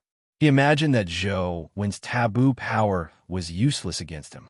I'll show you what a true excellent grade companion beast is. Pata wasn't in a rush to teleport away. He wanted to showcase the leakless golden turtle's strength in front of Zhou Wen and company. From his point of view, even if Zhou Wen was at the Calamity grade, it was unlikely that he could break through the Hell grade leakless golden turtle's defense. Taking a step back, even if Zhou Wen could break through it, it was impossible for him to kill him in one strike. Apart from Human Emperor's freakish companion beast, Pata wasn't afraid of anyone on Earth. Even if he fought Karaman, who had powerful offensive strength, he would dare stand still and receive 3 punches from Karaman. Of course, the reason why Pata did this was mainly to make Zhou Wen understand how powerful the leakless golden turtle was. Finally, he could make a deal with him. After all, lending a companion beast to Karaman gave him limited benefits. 30% of Guide Ancient Cities profits was a huge and endless amount of benefits. Come on, I'll stand here and let you hit me. I'll show you what a true, top-notch defensive companion beast is. Pata straightened his back and stood proudly on the spot. He looked as if he did not care about him at all, which was quite imposing. Zhou slapped Pata, but it didn't hurt at all. He was secretly feeling smug. The King of Thieves is nothing much after all. After all, he's only an expert before the spokesperson appeared. Compared to the current spokesperson, he's still lacking in strength. If not for the taboo power restraining Calamon, Guide Ancient City would have long been demolished by Calamon. Now, it was just right for me. Wasn't 30% a little too little for me? That's right. Now that you've hit me with your palm, if you want to ask me for help, then it won't be a problem that can be solved with 30%. At least 40%, no. 50% will do. Pata was still imagining Zhou, Wan, and company pleading with him in horror, preventing him from lending his companion beast to Calamon no matter what. Just as he was thinking about it, Pata suddenly felt a chill on his body. That feeling was similar to being stripped naked and thrown into the snow in the middle of winter. A little cold? Does Zhou have ice elemental powers? This bit of frost is useless against me. Just as Pata was thinking, he suddenly felt that something was amiss. He couldn't sense the leakless golden turtle's consciousness. No, impossible. Pata thought of a possibility, but he couldn't accept it at all. Or rather, he refused to accept it. When he looked down at his body, he was horrified to discover that the golden armor on his body had vanished. All that was left was the clothes he usually wore. Leakless golden turtle. Where's the leakless golden turtle? Pata couldn't accept it at all. He repeatedly summoned the leakless golden turtle, but there was no reaction. Zhou was somewhat surprised. This was because he had used the power of universe reversal from the beginning to steal the leakless golden turtle. But to his surprise, the power didn't take effect immediately. It was unknown if it was because the universe reversal was only at the human stage, preventing him from stealing a Hell Stage companion beast, or if it was because the leakless golden turtle's abilities were so freakish that it could even withstand the power of universe reversal. Only then did Zhou activate the teacher domain, hoping to figure out the laws of the leakless golden turtle's powers. To his surprise, the originally useless universe reversal came into play under the Wizard Pagoda, allowing him to steal the leakless golden turtle back. Zhou could only slowly study the principles behind it in the future. Zhou's torment gave Pata some time to imagine. He had also experienced heaven and hell in such a short period of time. What did you do to me? Pata looked at Zhou in horror. Up to now, he still refused to believe that the leakless golden turtle was gone. He even hoped that Zhou had used some taboo power to seal it. It was no wonder Pata wasn't willing to believe it. The reason why he had his present achievements and status was basically because of the leakless golden turtle. Once it was gone, he lost most of his strength. I heard you describe the leakless golden turtle so well. Let me play with it. Zhou extended his hand and beckoned. The leakless golden turtle appeared in front of him. Its golden body was motionless like a statue. Play. Pata instantly felt a lack of oxygen in his brain as his mind instantly went blank.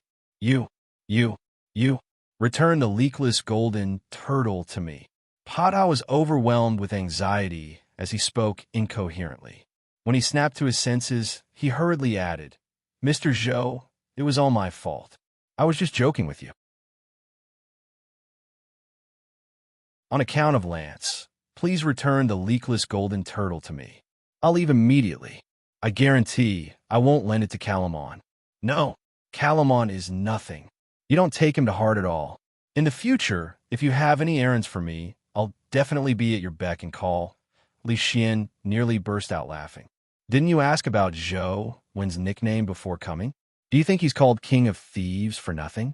Haven't you heard of thieves never leaving empty-handed? Besides, you delivered yourself to me. You still want to take it back? Are you dreaming? On account of Lance and the ultimate family clan, I'll spare your life. Leave, Zhou said casually. Pata refused to give up. The leakless golden turtle was his everything. He was about to go crazy. Why? Do you still want to leave your life behind? Li Xian interrupted him coldly. Pata's heart chilled. Only then did he realize that without the leakless golden turtle's protection, he was no longer absolutely safe. If Zhou Wan and company really wanted to kill him, he might not have a chance of escaping. Pata steeled his heart as he turned and flew away. No one stopped him, allowing him to successfully leave Guide Ancient City. Zhou Wan had indeed let him leave on account of Lance. Otherwise, he wouldn't have let him leave Guide Ancient City alive. After Pata left Guide Ancient City, his mind turned adrift as though he was dreaming.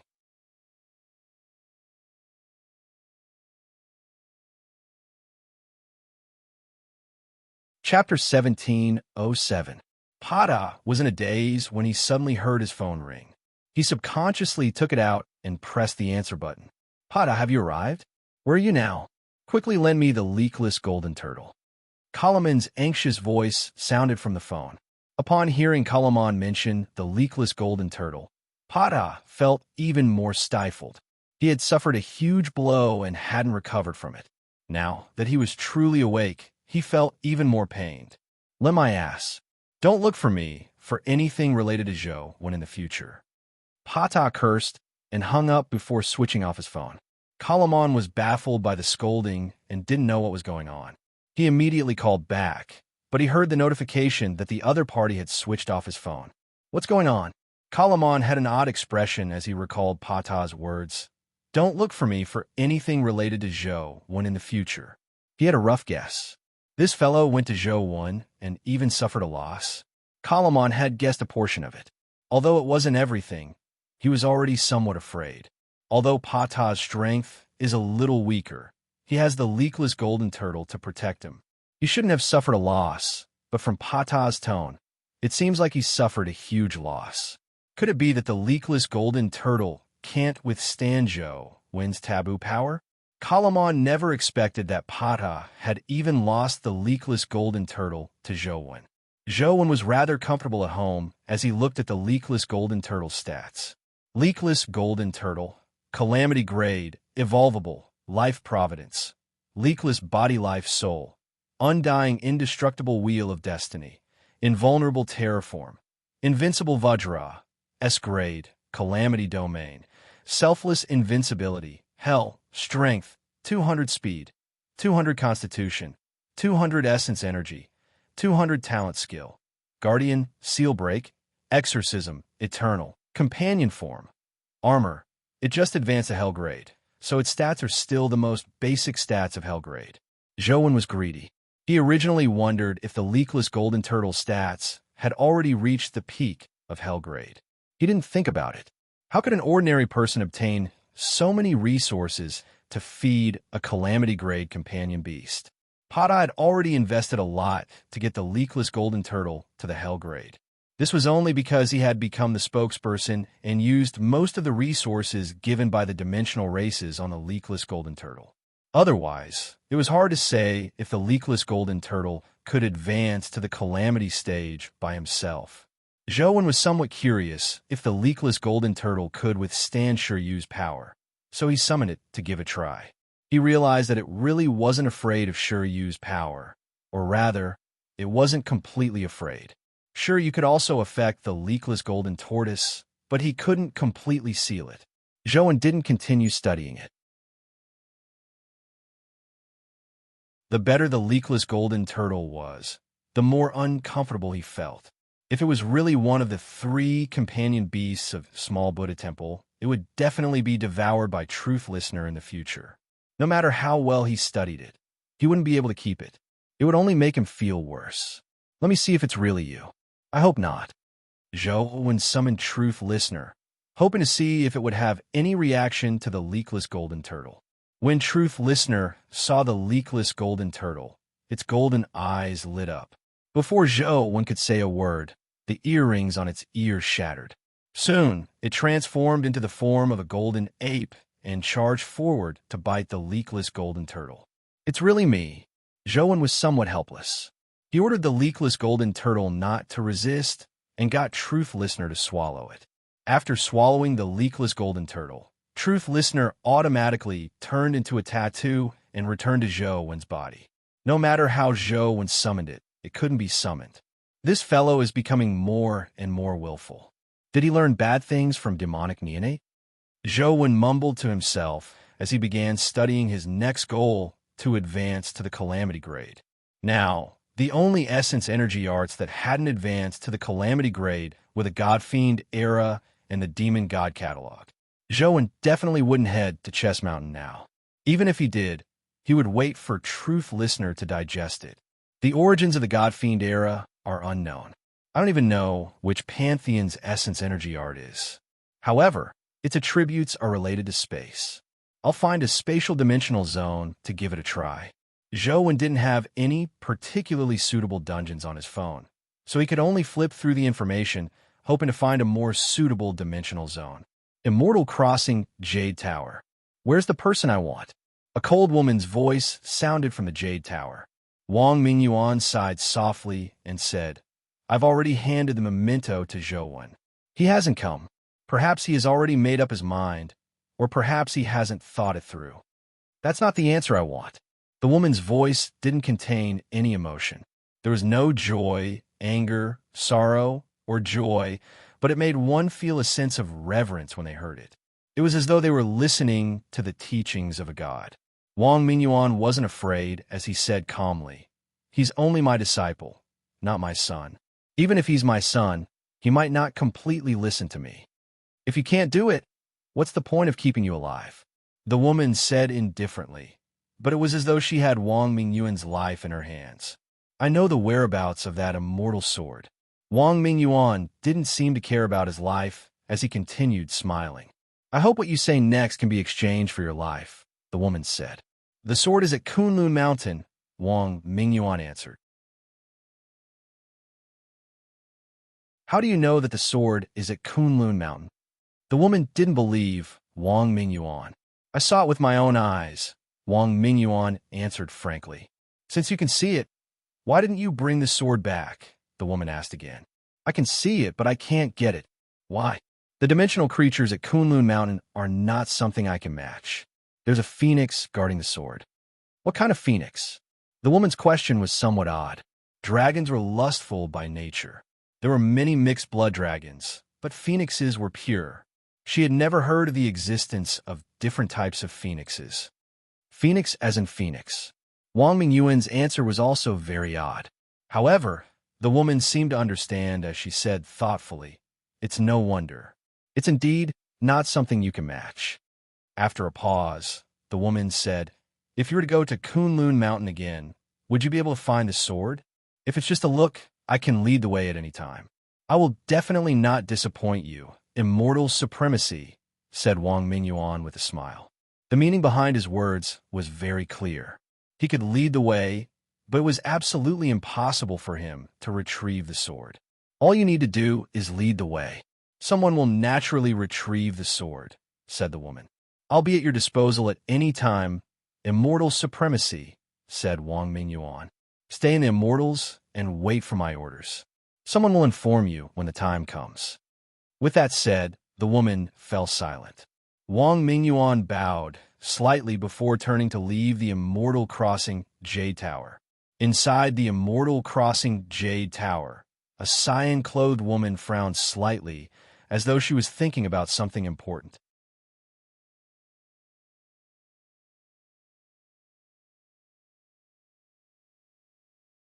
Chapter 1708.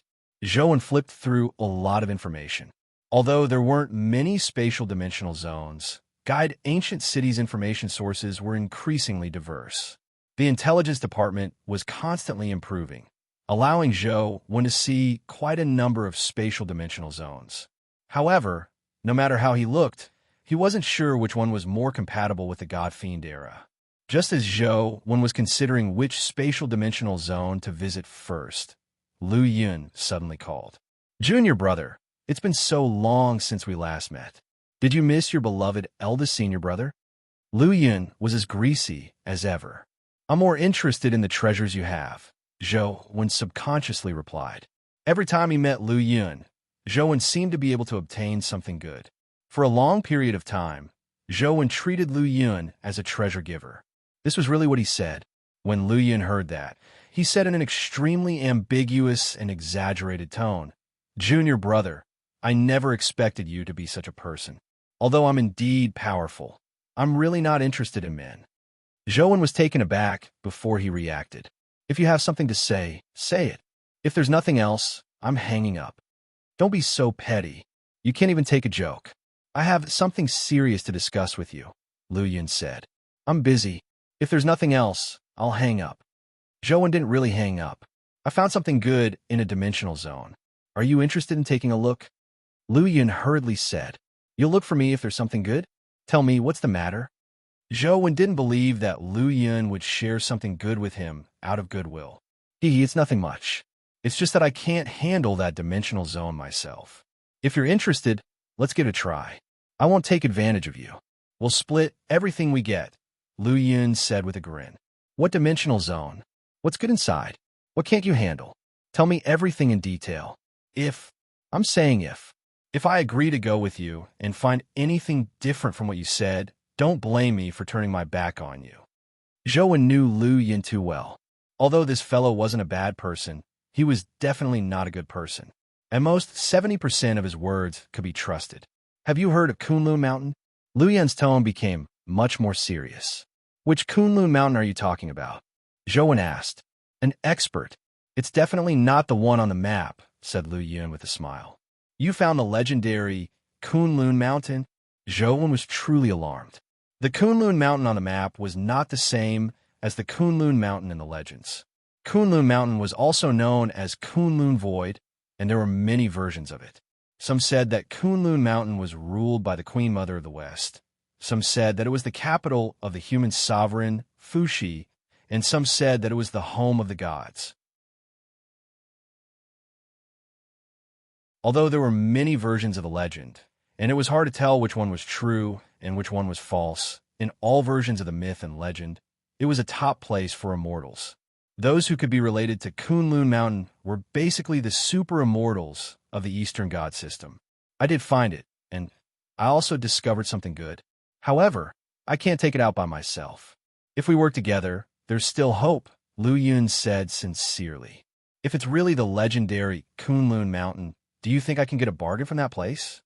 After Zhou Wen had seen the horror of Chess Mountain, he didn't dare easily enter the unknown top dimensional zones. Although the mythical creatures in Chess Mountain were terrifying, they were slightly inferior to Kunlun Mountain. "I've already made a trip inside. Didn't I return safely? Don't worry. I've already investigated everything and have a plan. I'm just lacking a helper. Are you coming?" Lu Yun said solemnly. "Tell me, what do you want?" Although Zhou Wen was somewhat tempted, he couldn't easily agree to Lu Yun's request before figuring out the situation. "I'll tell you the truth. I found a sword in Kunlun Mountain, a very powerful sword. You are very familiar with Human Sovereign's sword. That sword is definitely not inferior to Human Sovereign's.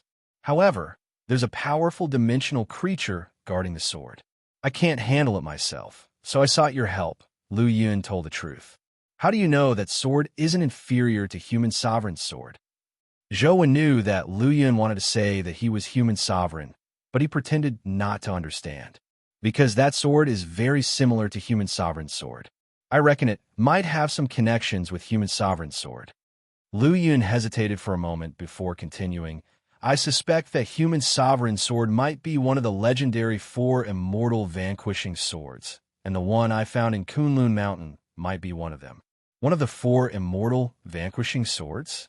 Zhou Wen was really interested this time, but he still had to make things clear. "What's the level of the dimensional creature guarding the sword?" "It might be the heavenly realm," Lu Yun answered hesitantly. "What do you mean it might be the heavenly realm?" Zhou Wen frowned. "Because I can't be sure either. It's just a guess. It's the truth. Do you think I can fight such a dimensional creature? If I really fight, I probably won't have the strength to talk to you, even if I can come out alive," Lu Yun said helplessly. "That's true." Zhou Wen pondered for a moment and said after some thought, "I can agree to go with you to take a look, but whether I want to participate in the operation or not will depend on the situation when I get there. If you agree, I'll go with you. If not, pretend I never heard of it." "Sure, I'll send you the coordinates." Teleport over directly. We'll meet there.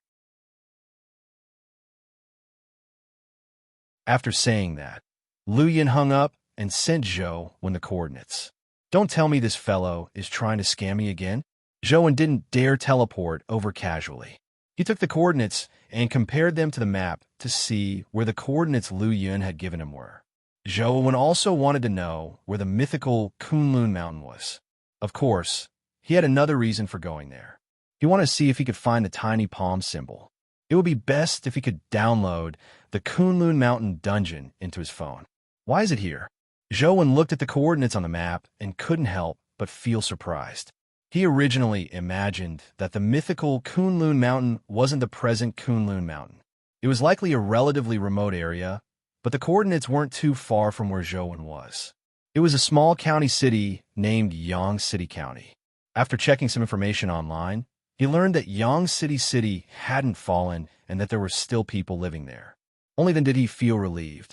He planned on teleporting over to meet up with Lu Yun and see what the legendary Kunlun Mountain looked like. You're tuning into the Warrior Lore YouTube channel. Don't forget to subscribe and join us on this journey to catch the most captivating stories.